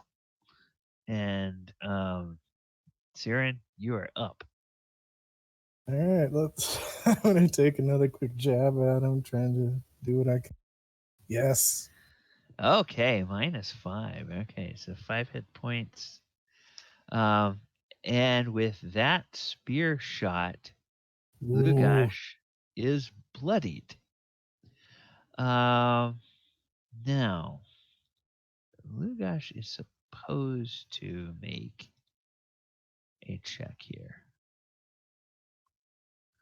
Okay. And Lugash is angry, and he's going to keep fighting. All right. Omu, you are up. Okay, and I did indeed get back my greatsword. I would then like to move up, and I'm just gonna let's try and get this ogre. Let's see if this is fourth time lucky. Okay, and no modifier, so we are just trying to roll. Oh my gosh! Wow. Okay, hits for 9 And of points of damage. of course, you don't play it off like you're that surprised that you actually. No, he does. He's incredibly surprised. He faints. He falls on the ground and faints. Omu, how would you like to kill this ogre? Oh my god. I would I would like to just cut, like, just sort of, slash him straight down over the front, and opening his midsection, and then I want to sort of kick him backwards and say, "That's for the stew." Okay, this big great sword just slices down his belly, sort of opens up all of the ogre fat and everything, and he drops his club and he clutches his midsection, and then you kick him and his eyes are kind of crossed and he just falls back, and he just expires with a diminishing roar that's just it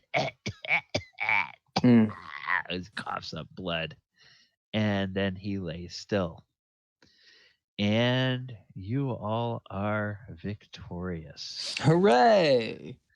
Okay, and there is much rejoicing from your retainers. All right, we did it. Yay! Devlin comes up and kind of pokes at the little guy a few times and lowers his head and shakes it. He kind of gives Zirin some daggers with his eyes and then walks off. Much better than being locked in cells. That's the thing. That's the key. Is we weren't locked in. I mean, he asked for our weapons, Devlin. I don't think we'd be in a good position. And Devlin's not listening. Is another one of his grand strategic plans that didn't come to fruition. Okay. Well, the good news with that is the ogre is no longer a threat.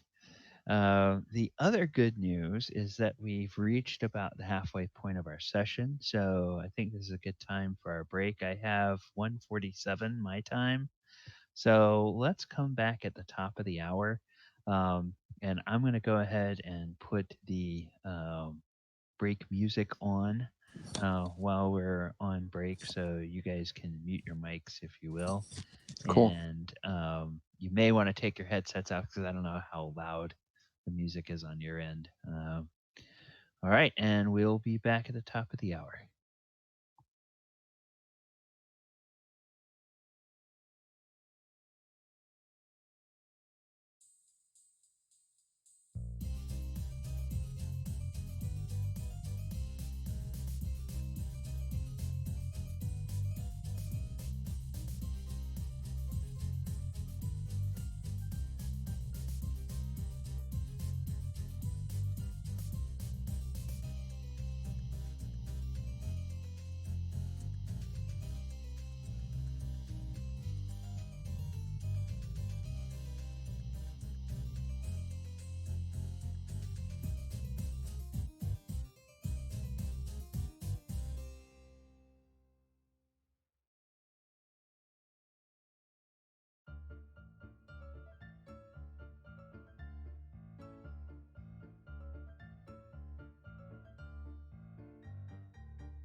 All right, everyone, how are you doing?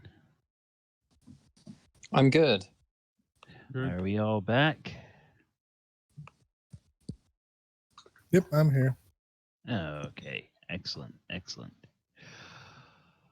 All right. Well, let me move us back to the map here from the break slate. And so Lugash is down. 4 out of the 5 cells have been open, and there is 1 cell left that you have not yet opened. Would you be interested in opening that one, or Yeah, let's let him leave the job half done. Yeah, and I suggest that we go ahead and unlock the door for the one that we killed the zombie, but we never did open the door to see what might be in. okay? You want to do that first or after you deal with whatever's We'll go ahead in and the... do it first. Well, I don't have the key, so I just Oh, okay. make. Okay, Siren, would you like to take Devlin's suggestion and look in the cell where you killed the zombie first, or open the last one first? Clear first, search for loot later. Okay, all right. So, you guys open this particular cell, and in here, you find 3 zombies.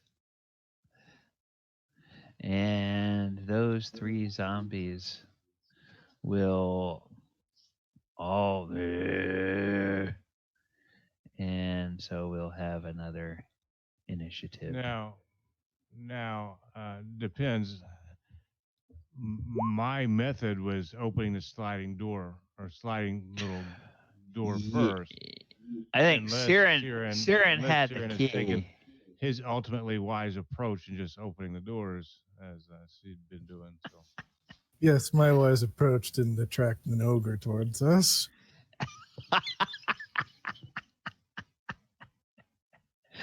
Well, to be fair, I don't think it was a sliding door that ultimately attracted. To be It fair, was the Elizabeth's hammering friend, against the my lock good that friend, who now is butchered because of your decision on how to go about making knives. Okay, so we're gonna add turns for these guys, and then we're going to add turns for these guys, and I'm gonna go ahead and give them, just like I said, 0.8. 0.8.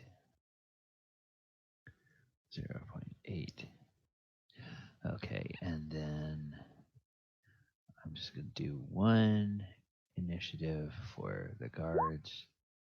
3, they all go on 3. So 3.11. 3.11. 3.11. 3.11. 3.11. Okay. So Devlin is 8.16. And Omu is 1.11. Okay. All right. So, descending order. Devlin, surprise, surprise. You get to go first. This time the door swings open. There is a wafting, overwhelming stench of death, and 3 zombie voices. And they slowly start to shuffle out. What are you going to do? Being he's in somewhat close quarters with him, he's going to go ahead and opt to swing his. Well, let's see what else we got. He's going to go with his mace. Okay.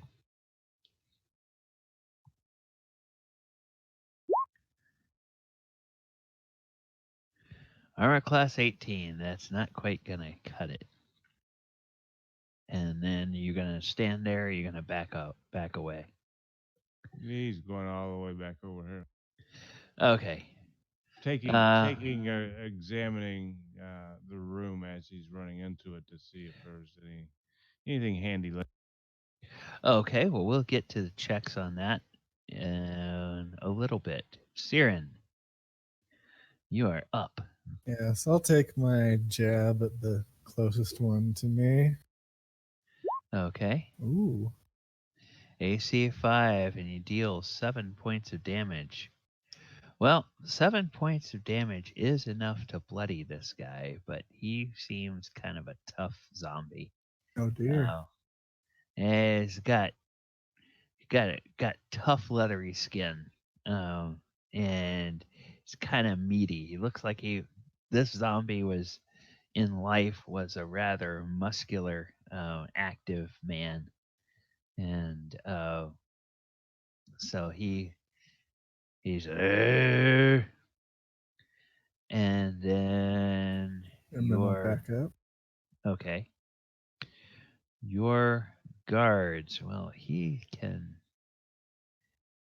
get. I think he's got a nice clear shot, doesn't he? Yeah, he's got a nice clear shot there, right from that angle. So he's going to go ahead and he is going to shoot, and that will miss. And then Gauss will move over here. And he will shoot. Oh, that'll hit. That does 4 more points of damage. Okay. Zombie's still up after those hits. Aethert will come up here, take a shot, miss, move back. Walter will move up, take a shot. Ah, that's a hit. Deals 5 points of damage. And he he kills it. Oops. He kills it. And we're just going to move that down to the GM layer for now to get it off the board. And then Exard takes a step over, sees the next one, takes a shot and misses. And then he moves back. Omu, your turn. One of the zombies has been dropped. There are 2 more in that cell. Okay, I wanna go in. Let's see if I can make this 2 for 1. All right, and I have my great sword still. AC 1. Hey, all right. So you have your choice. Do you want to hit the one on the bottom or the one on the top? I'm gonna go for the one on the bottom. Okay, so 3 points of damage. He is not yet bloodied, but you did take a chunk out of him. Good. Okay, and then these zombies go. And this zombie here, 5, 10, 15, and he's got a couple of targets. He's gonna target our buddy Walter over here. He's gonna take a swipe at him with his claws, and that's gonna be a miss. And he will just stand there stupidly. And then 5, 10, 15, and he's gonna swipe at Siren. AC 2, which is not quite enough to hit. Wow. And Devlin, you are up. I'm just going to lean around the corner from here and take a shot at this guy. This Okay. crossbow.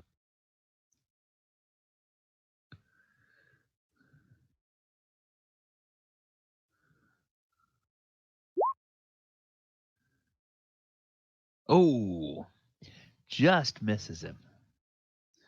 And it just clips the ragged sleeve of his deteriorating clothing. But doesn't strike the monster. And then you duck back. And in this area here, you're you realize that if you wanna find anything in here other than what you can see with the cursor, you're probably gonna have to spend some time searching here. And while there's a fight going on, that's probably not conducive to doing that. He's just mainly looking to see if our prisoner that we kind of rescued might have his weapons laying around in here handily to doesn't grab and look like it. No, it doesn't look like it. At least not on a cursory glance. All right. Siren, you are up, sir. All right, let's stab the one that just tried to attack me. It's a miss. Oh, AC 11. Yep, that'll be a miss. All right, now you're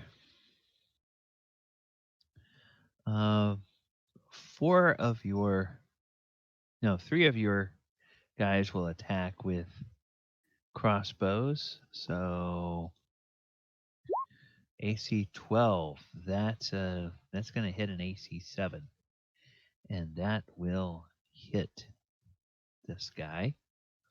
And he does 2 points of damage, so -2. And then Gauss will shoot. That's a hit. Also deals 2 more points of damage to the same guy. Aethert. He is going to move around here, get in position, shoot at the same one. And that's a miss. Walter is right up in the guy's face. So he takes his longsword, drops his crossbow, pulls his longsword out, and hacks at the thing. That'll hit and deals 2 more points of damage to him. All right. And Exard is over here. Exard will shoot. Actually, no. He's going to shoot at the same guy. And miss. Omu, you are up. Okay. I will. I'm gonna try and go for. I guess I'll have to go for the top one this Okay. time. And as before, I'm just gonna try and swing at it with this greatsword. Oh, All right. okay. AC 5 for 7 points of damage.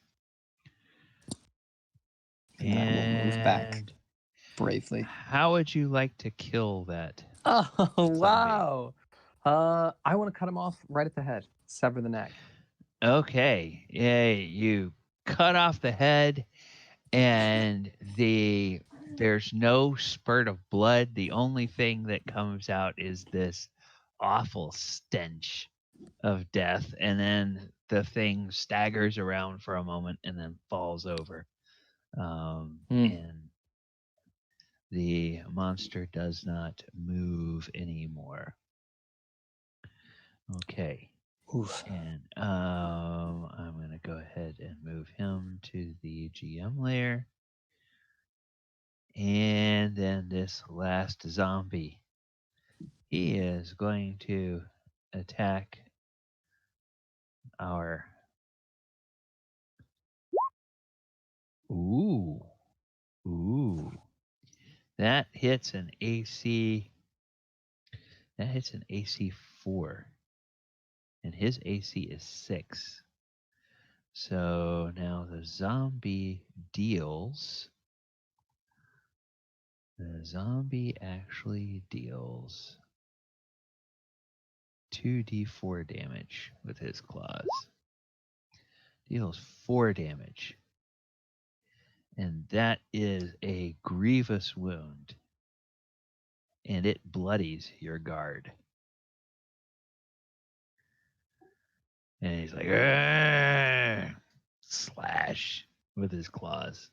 Devlin, you are up. Let me see here. Devlin can see this guy. Yeah. So he is going to come up to here and swing his longsword at him. Okay.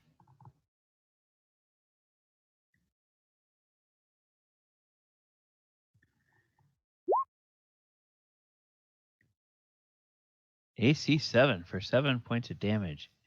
How would you like to kill this zombie? And his fiendish way about him, he's coming up with a swing from up to down and trying to get him right between the legs. Oh. And cut up through as far through him as he can. As he's coming up, he spins around and he just like walks away. All right. Your blade slices into the thing and opens him up, from taint to belly. And instead of any kind of entrails or anything falling out, there's like flakes of dirt and dead skin and stuff that just fall and hit the ground, and then the thing just sort of collapses and falls over on its face, and it is dead. And we are out of combat. And the other guards quickly run over and attempt to provide some healing to their injured comrade, Walter here, and they get him, make sure he's not still bleeding or anything. And you look in, I'll just make it quick. You look in these 5 cells, and there's nothing in there. There doesn't appear to be any kind of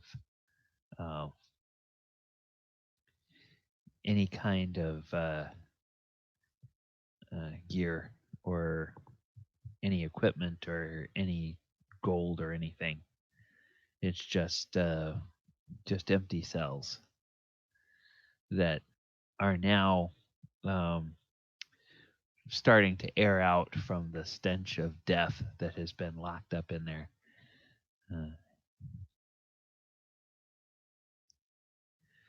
If only there were something you could hang up and, make the air smell better in these places. That might be nice. Perhaps someday, an enterprise for us to invest in the future. Now, Omu, did you come here alone? Because I sorely hope so with the state of these people we found. I was captured alone, and I also I didn't, while I was here, I didn't hear anything else of anyone else being fed or looked after or even speaking.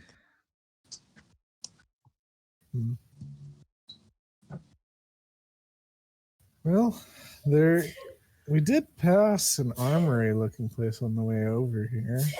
I guess you could head over there and see if there's any equipment you want to gather before we continue exploring. Yeah, 100%. I want to do that. Which way? I'll lead him over to the door that's the armory over here. Yeah. And unlock it since we locked it. And then while they're patching up Walter, he'll say, well, we haven't checked the area where the ogre lived yet. There might be stuff in there. Yeah, we'll be sure to check that way after we get our friend armored up. Okay. And going back to our notes from the last time. Okay, there's terms of armor. They have 12 sets of leather armor. They have 30 shields. And then in terms of weapons in this area, they have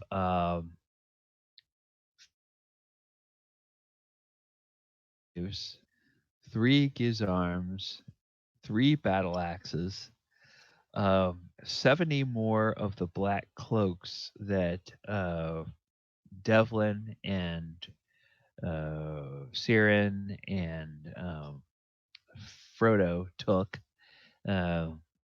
which have a symbol on it that they can tell you is the symbol of Bargle. And there's no bows or crossbows, but there is a crate that has 120 arrows and another crate that has 200 crossbow bolts in it.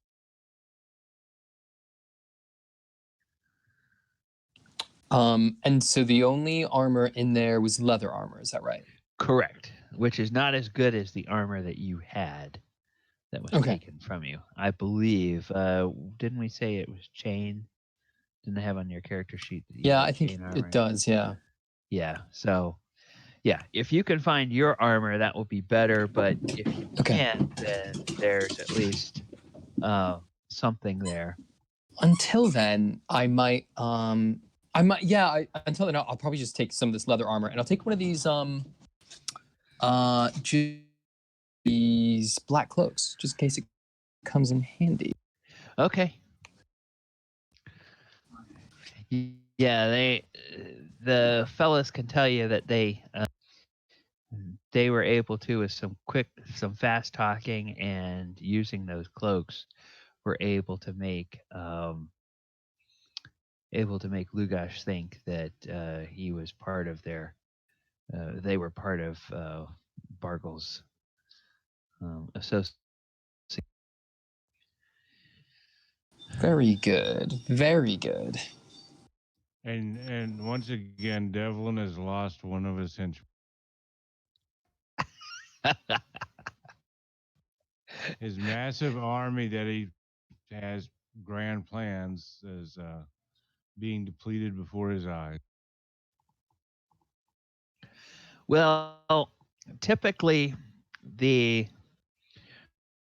reaction, probably if you had tried town with Lugash, they probably would have peppered him full of crossbow bolts and arrows, and then run to ask you if you were okay before they realized that he was No, supposed Devlin to be would your never friend. do that. Devlin would have him as his personal bodyguard or something, you know.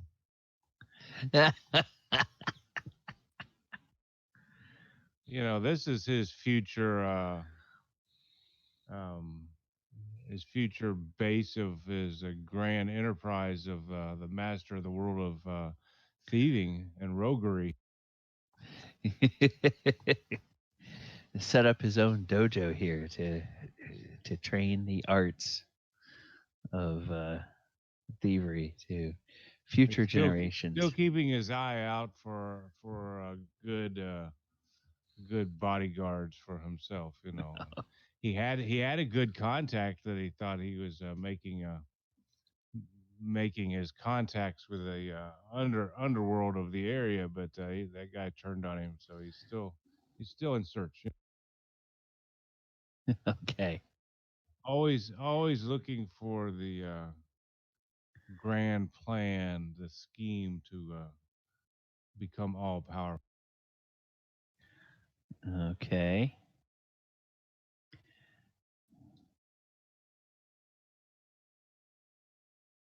And he is, you can't tell, he's slightly disappointed that all the guards still seem to be alive and none of them Wow. mortally wounded. So his amount of coin that he has to dish out at the end of the of this clearing out process is still rather high.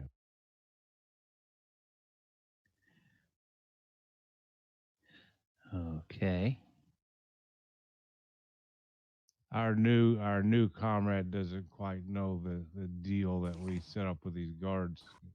Which is? Well, there was an original proposition that we pay them, say, like 2 gold apiece and a percentage of the treasure, right? So uh, the uh, the one that was proposed was we pay them like half, and Actually, it was 10% of the total treasure paid to them as a group. And so that would have been like 2% for each one of them. And then Devlin had the bright idea of how are you going to spin it? well, each individual one that made it out alive got a percentage. Right. I.e., if one or two of them died, he would actually come out ahead. Yeah, I think he said he was going to give each one of them individually 3% of the treasure. Yeah. So if 2 of them died, then they would only be out 9% of their treasure instead of 10%. But if all of them survive, then they're out 15% of their treasure instead of the 10. You know, he's always working the angles. That's Devil. Yeah. Devlin always has a scheme. All right, so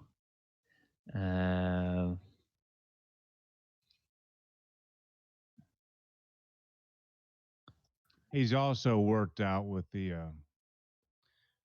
town that after they clear this place out, that they will make it available to them as their home base, as well as he's also working out to where the town will foot part of the bill to help reconstruction of the place to build it up to its appropriate status. Exactly.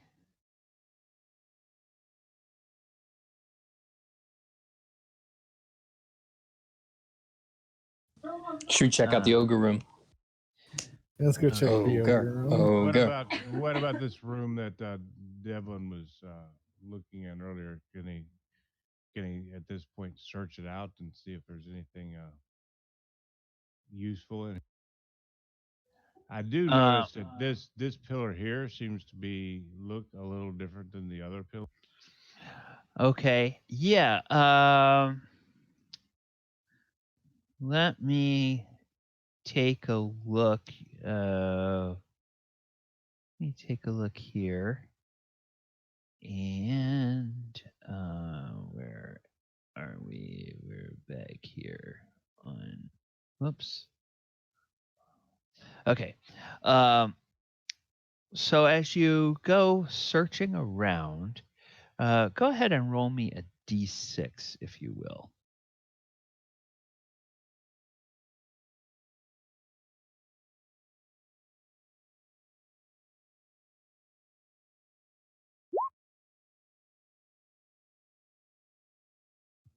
Three.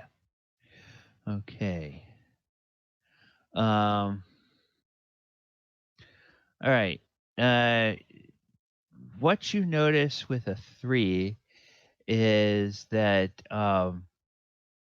some of the skeletons actually are fairly recently dead.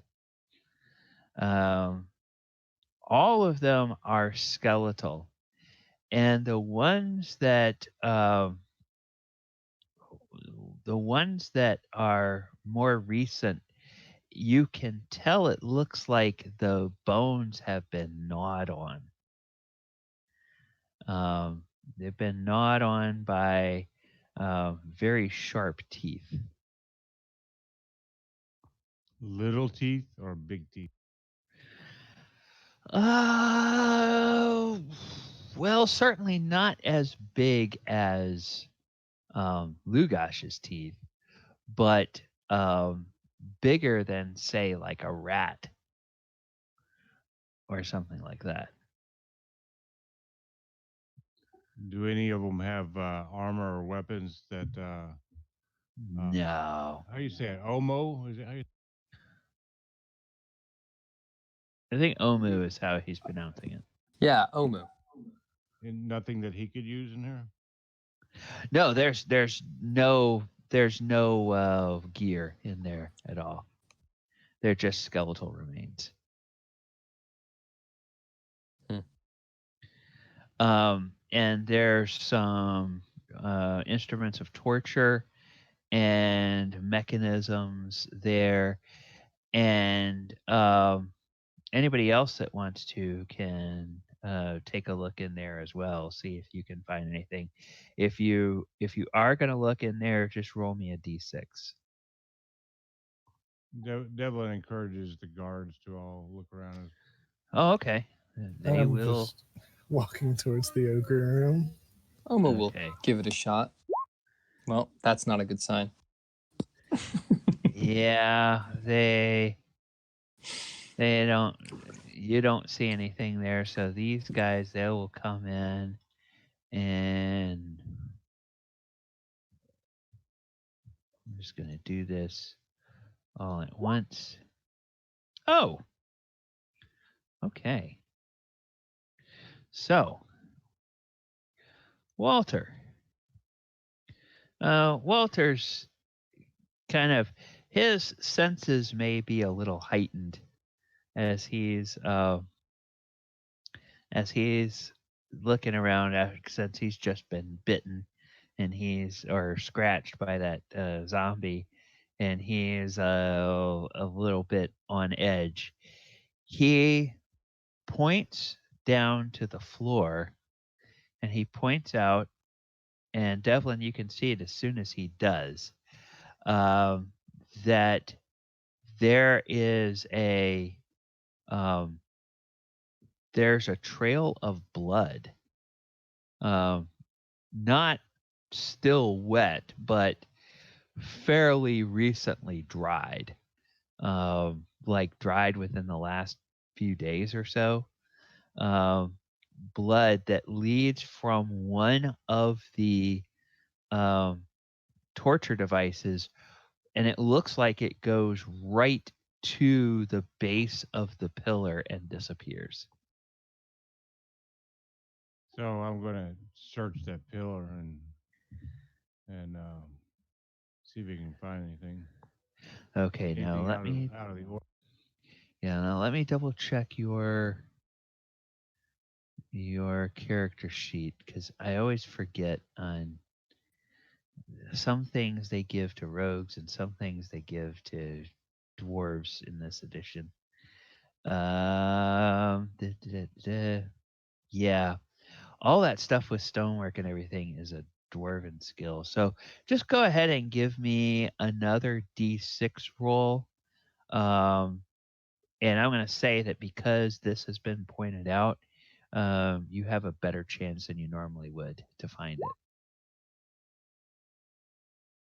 Oh, wow. Nailed it. Well, as soon as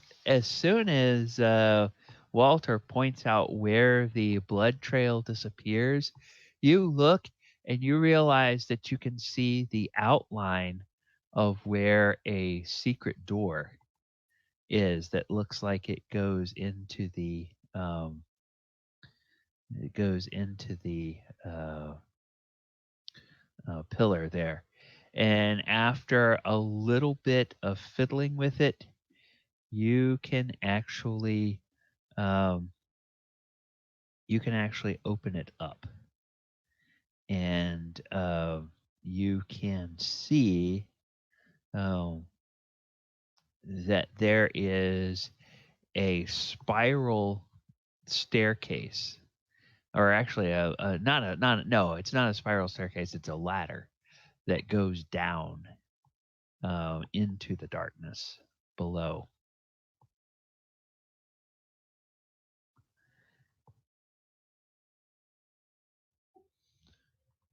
Congratulations, Walter. Would you like to see what's down?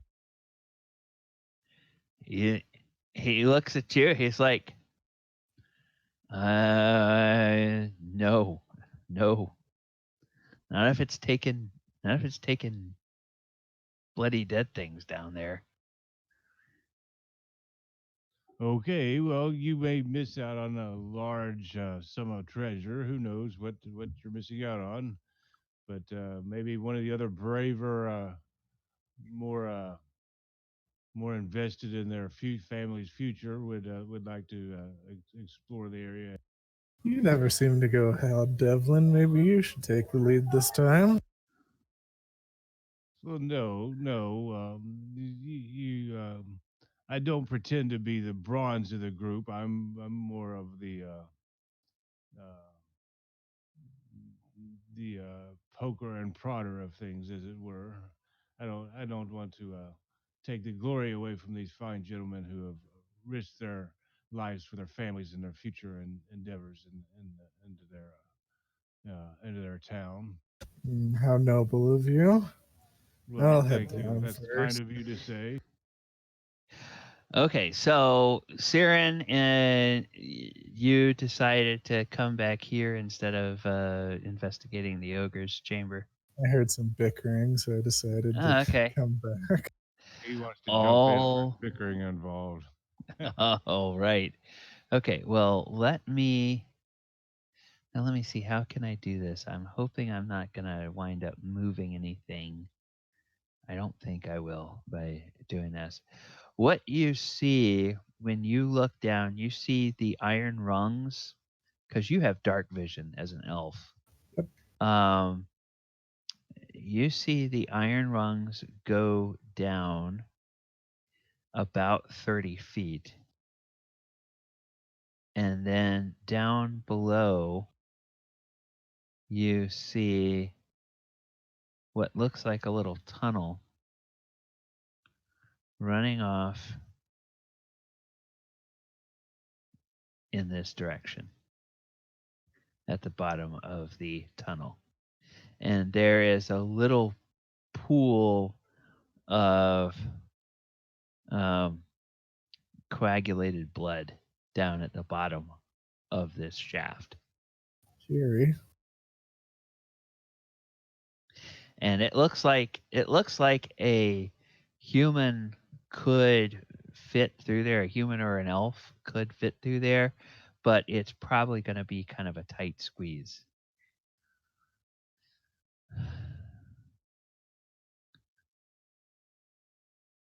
Is it possible to put? It's Ono. Can we put his name at the bottom of his token? Oh, yeah. Let me do that. I forgot I hadn't done that yet. Basically, I have to change the token to make the name visible to everyone. Okay, there we go. There you go. All right. So, whoops. Omu. And- Okay. Yeah.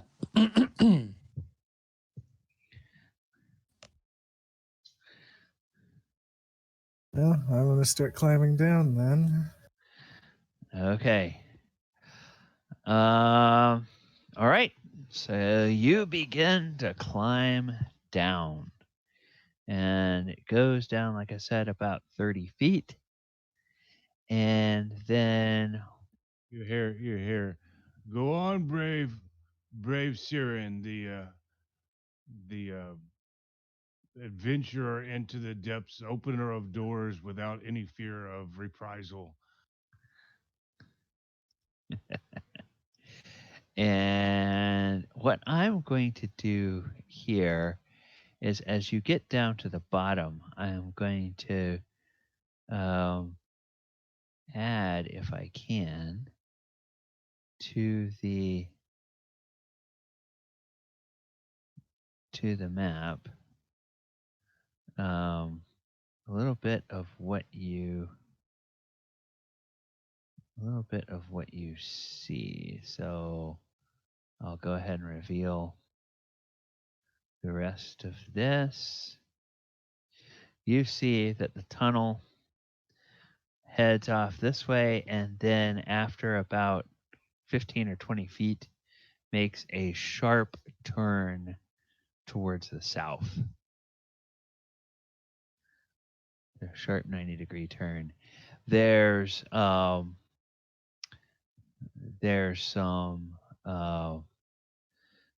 blood, a little trail of blood, and you see a couple of bones and here, and a couple of them definitely have scrape marks, like the scrape of teeth on them. And there's one that you estimate is probably about a week old, and it has been snapped, and it looks like whatever snapped it ate the marrow out from inside the bone. Lovely. So, just a quick question: Is Walter? Is this that symbol on his token? Is that is he bloodied still, or is he? Oh, yeah. I'm gonna say that, between them they were able to get him patched up. What's his normal? Okay, he's back up to full now. And then I'll take the bloodied off. So they were able to use the Walter, healing skill. You don't want to have your good name sullied. Go help the man down there. You should be next to claim the. Well, Aethert actually gives orders. He's gonna have Gowis go next. Who was it? Who was it that Devlin proclaimed the captain of the guard of our? Well, they seem to follow what Aethert tells them to do. So I don't Yeah, remember whether that. but Devlin doesn't acknowledge that. He proclaimed somebody the captain, the great champion, the great champion, the defeater of dragons, the blah blah blah, the greatest fighter ever known. That may well have been Walter, but No, they it have. was one of us. It was one of us. Oh, okay, Was it okay. Siren or was it what's his name? It's not here with us right now. Might be Frodo. Yeah. Um. So yeah, these guys they clearly appreciate the accolades and everything that you all give them, but it's pretty clear that they realize they have to deal with Aethert back in the village all the time. So if he tells them what to do and he's sort of the squad leader, they're going to follow what he says, and over the suggestions of anybody else. And so he'll suggest that Gowish should go first. Then Kine should go down. And then Exard should go down. And he says that he and Walter will stay up top until the rest of the adventurers go down. And then he will go down and let Walter bring up the rear. And so they all buy into that, and so 3 of them go flying down the ladder and are there in the tunnel with Siren at the moment. And the rest of them are waiting until Devlin and Omu decide what they're going to do. All right, well, I'm going to keep making my way down the creepy tunnel. Okay, then I will go. Whoops. Every time you go away from this tool, you have to go back. And I'm going to put it on this again.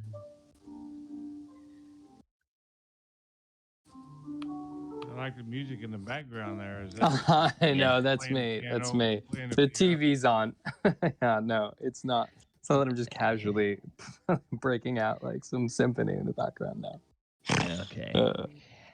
And then I'm going to reveal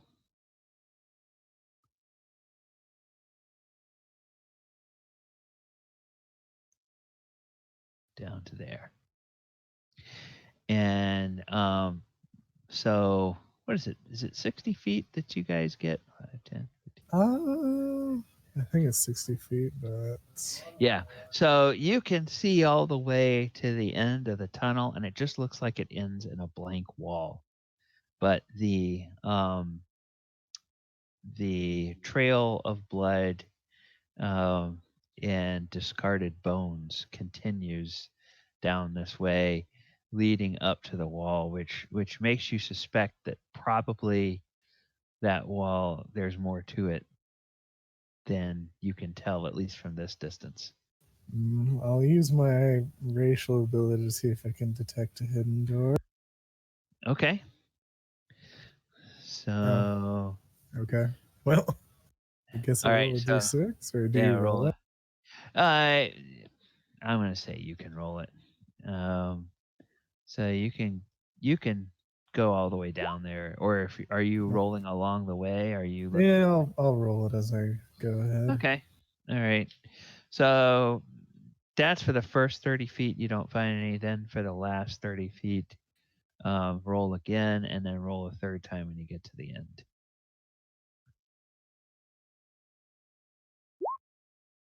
Two threes. Great. Okay. Yeah. Best that you can tell, there's nothing there. there's not really a if there's a secret door there, which you suspect there probably is, you can't find what mechanism by which it opens. So these guys will come on down. And they will. All right. Omu, Devlin, are you all going to head down into the tunnel? We never checked out the ogre room, did we? To see No. what was in there. Can we? Can I just peek and see if my stuff is in there? Sure. You want to go by yourself, or do you want one of the? Oh, it's so tough. It's if there's nothing in there and my stuff is just waiting in there, then it will be. But then if suddenly there's a heat, like I don't know, there's a ton more ogres waiting in there. No, Of let's course, not split the party. There's never a problem with splitting the party. I mean, party is always an option. Can I just kind of like, just open the door, crack, and just peek in, see if anything looks ogre-y? Okay. Do you want one of the remaining guards to come with you? Because if you start heading off, Aether's probably going to go with you whether you want him to or not. Yeah, that's fine. Okay. He says, Walter, you stay here with Devlin. I'm going to go with Omu. And Walter says, yes, sir. Whoops, I'm sorry. That's your token. So Aether will go over here, and then you're going to head on up to the. They told you that you saw the ogre come out of here. Is where you saw him come out of. I will. And I mean, it would be very cowardly of me to just make Aether lead the way. Okay. All right. Well, he will definitely. And sorry, so it's with you. It's that direction that the ogre came from. Is that right? You saw him come out of that door, and then when you get in there, There's see just another Frodo. door. Yeah, you see Frodo hunched over in a corner, still having some bad effects, and he points to this door here, and you can see that door is actually open, or it's ajar, I should say. It's not open. And even before stepping through it, just kind of moving so I can get an angle to see through the open door. Anything? It's It's almost completely closed. It's just a little bit open. So you'd have to actually get over there and push it open to see anything into the room. All right, but I would do that then. Okay, and Aethert will come on in with you. So you're gonna head on up to the door. Mm-hmm. All right. So you go to the door, and you creak it open. And this is clearly the lair that Lugash inhabited. All right. It smells like ogre in here. And there is over in the corner. I'm gonna probably move the map on everybody else while I do this. But over in the corner up here, there's actually an area. I can probably draw it out for you. There's like an area that encompasses that pillar where it just looks like it's a huge nest of ragged old furs and some probably some cloaks and stuff like that have probably all been piled up, and it looks like that's kind of where he probably slept. Okay. And there's you can see the glints in your torchlight. You can see glints of metal, shiny metal, kind of haphazardly in that pile. Okay. And then over here, in a much smaller pile, right over here, you see. I think that's the same one. Yes. Much smaller pile over here. You see some familiar looking armor. Hey. All right. I would I honestly I would probably, even before putting it on, because it takes time to don armor, I would probably grab it up with the armfuls. I don't want to dally and risk uncovering something horrible in here while we're on our own. I would grab it up and then head back to the room with a little murder hole. Okay. And so you step over there, and while you do, Aethert steps into the room as well. Mm-hmm. And as you're picking the stuff up, he says in kind of a stage whisper, he says, "Omu, stop. I think I hear something." And then as you do, there's this door here, which looks much smaller than the main door leading into the chamber. This door here, it kind of rattles a little bit, and you hear sort of a weak voice. "Is somebody there? Help!" Oh wow! Then I guess I would be like, well, yes, someone is here. Like, maybe we can help. Are you injured? I guess I would say back.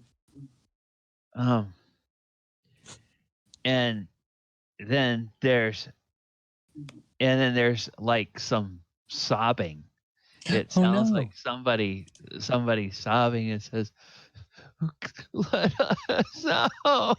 Let us out! Please let us out!" Oh my god! And Aethert says, "Oh, should we get the others?"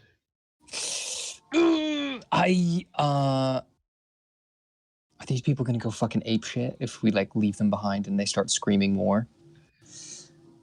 Well, we should get the others. We should get the others and come right back. Yeah. Okay. And then he just sprints out here, over here, down here, comes in here, and he says, "Walter, Devlin, we found more prisoners. Do we want to get them out now and call the rest back? I think we should find out everything we can from these people before we head down. They may know something that could help us." And he looks at you, Devlin, to see what your decision would be. Yeah, let's get them out, and Okay. perhaps we catch up with the. So then he tells Walter to run back into the ogre chamber, and Aethert will nimbly dash down the ladder, make his way over, and he comes up here behind the group, and he says, kind of quietly, but it's a very confined stone walkway, so his voice carries. He says to Siren and the other guards, he says, "We found more prisoners in the ogre's area. Um, Master Devlin and Master Omu think we should question them and see if there's any information they can give us before we explore further. Do you all want to come back up top?" It's like working with a herd of cats. All right. Guess we'll. My goodness, we spent so much time getting down here. Sure, we'll come back and explore this again later. Okay. Whoops. Not been down here 10 seconds and they already want me back up.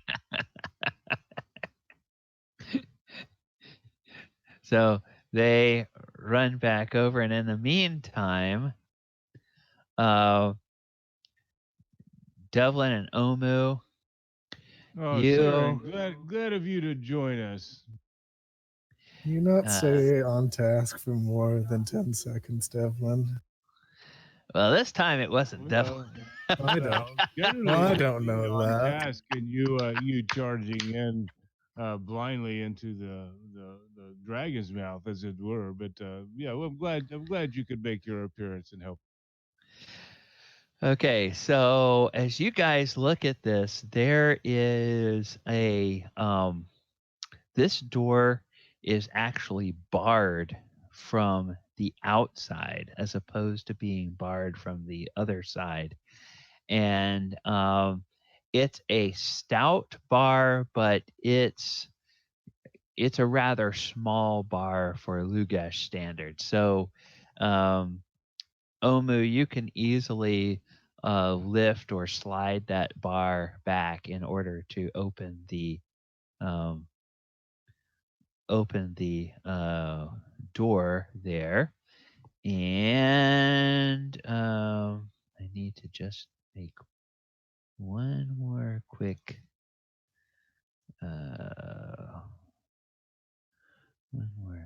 adjustment. Just before we let them Okay. loose, what do the people inside look like? Do they don't have like any crazy sort of gleam in their eye or anything like that? Oh, no, they don't. They look like they are in very sad shape. They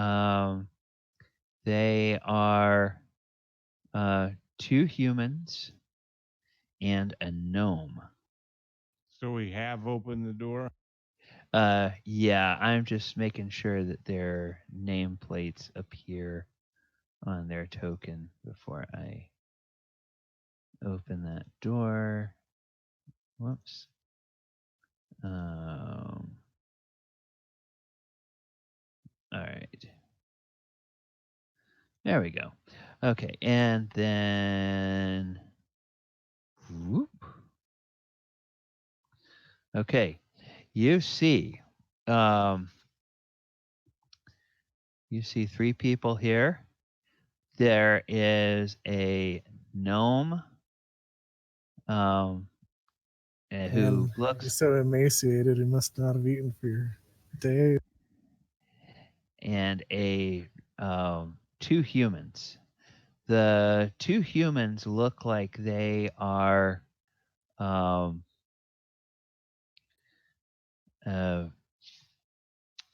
well, they're not the only things in here. Okay. It's clear when you open it that this is what passes for a pantry for the ogre. There are some sides of rotting beef and rotting goat that are in here, along with some sacks of rancid grain and other things. And then these three humans are, or these three prisoners are bound, and they are hung being suspended by their wrists, which are bound together, and they're not gagged, surprisingly enough, but their legs are bound together and their arms are bound together at the wrists, and they're hanging up on ropes from hooks that are on the ceiling, and they are hung kind of in a way that looks like it's designed to be really, really painful, because they're suspended with their toes just about 6 inches off of the floor. So they can't quite, their toes can't quite touch the floor. So all of their weight is being hung from their shoulders. So And they weren't hung. The gnome wasn't hung from a chimney with care. correct. He was not. And they all just burst into tears when they see you all, and they realize that you're not part of the evil group of people that captured them. And they will tell you, the gnome will tell you his name is Yebin, and that he is a fighter, and um, the two humans will tell you that they are merchants whose caravan was attacked some time back, and in fact, Omu, you recognize, you didn't know the guy's name, but you recognize Drake as one of the merchants that was on the caravan that you were working for. Oh, wow. So he and apparently Falk, the other guy, were two merchants that were captured. And instead of being thrown in a cell like you, which who knows what that honor means, these guys were apparently waiting here to be potentially dinner one day for Lugash in his pantry. And at this point, I see that we are a few minutes past 3:00, and traditionally we have run 3-hour sessions. So I think we'll go ahead and we'll call it here for today. We'll let you guys get introduced to the prisoners more next week. Cool. And now that your little ragtag band of people is getting larger, we'll see what we want to do at this point in the adventure. So, thank you everyone for being able to play today. It's a fun session, and I will be sending out the notes for your benefit, Akio. I put there's a channel where I put the session notes, and if you go in there, you can see the PDFs from the previous sessions and kind of catch up on what's happened. And I also include with that the XP, the loot, and any treasure that you find from this session, and I break it down by character.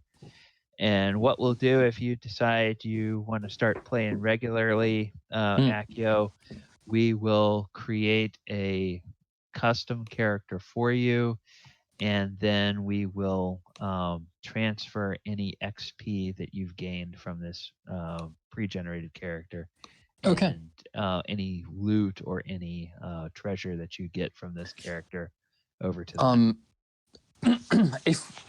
depending on how the stats play out, because Omu is clearly a fighter, do we want to just basically plant those stats and any other character choices onto Omu? So some continuity. If you would like to, we certainly can. If it winds up rolling, if you wind up rolling a fighter, based on the way the stats play out, if that seems to work best with that character, then yeah, we can certainly go ahead and do that. There's, like I said, we have a cleric that plays regularly. We have an elf, which is kind of a fighter mage hybrid. And then we have the rogue. So definitely a fighter would fit in well with that group, but Cool. also a pure magic user would fit in well as Ooh, okay. and or a dwarf or a halfling, because dwarf and halfling are classes in this edition based on what your stats turn out to be Sure. and the strengths that they have. Okay. All right. Well, I'll discuss more with you during the week, and probably on through Discord and whatnot, and we'll figure out if there's a time that you want to get together and do that. Appreciate you playing today. No problem. Thank you for having me. It's been really fun. Yeah. And Roy and LC, thank you. Glad you guys could make it today. Yeah, glad to be here. All right, and we will go ahead and see everybody else next week on the History of D&D. All right, goodbye, everybody. Cool. Thank you. Yeah.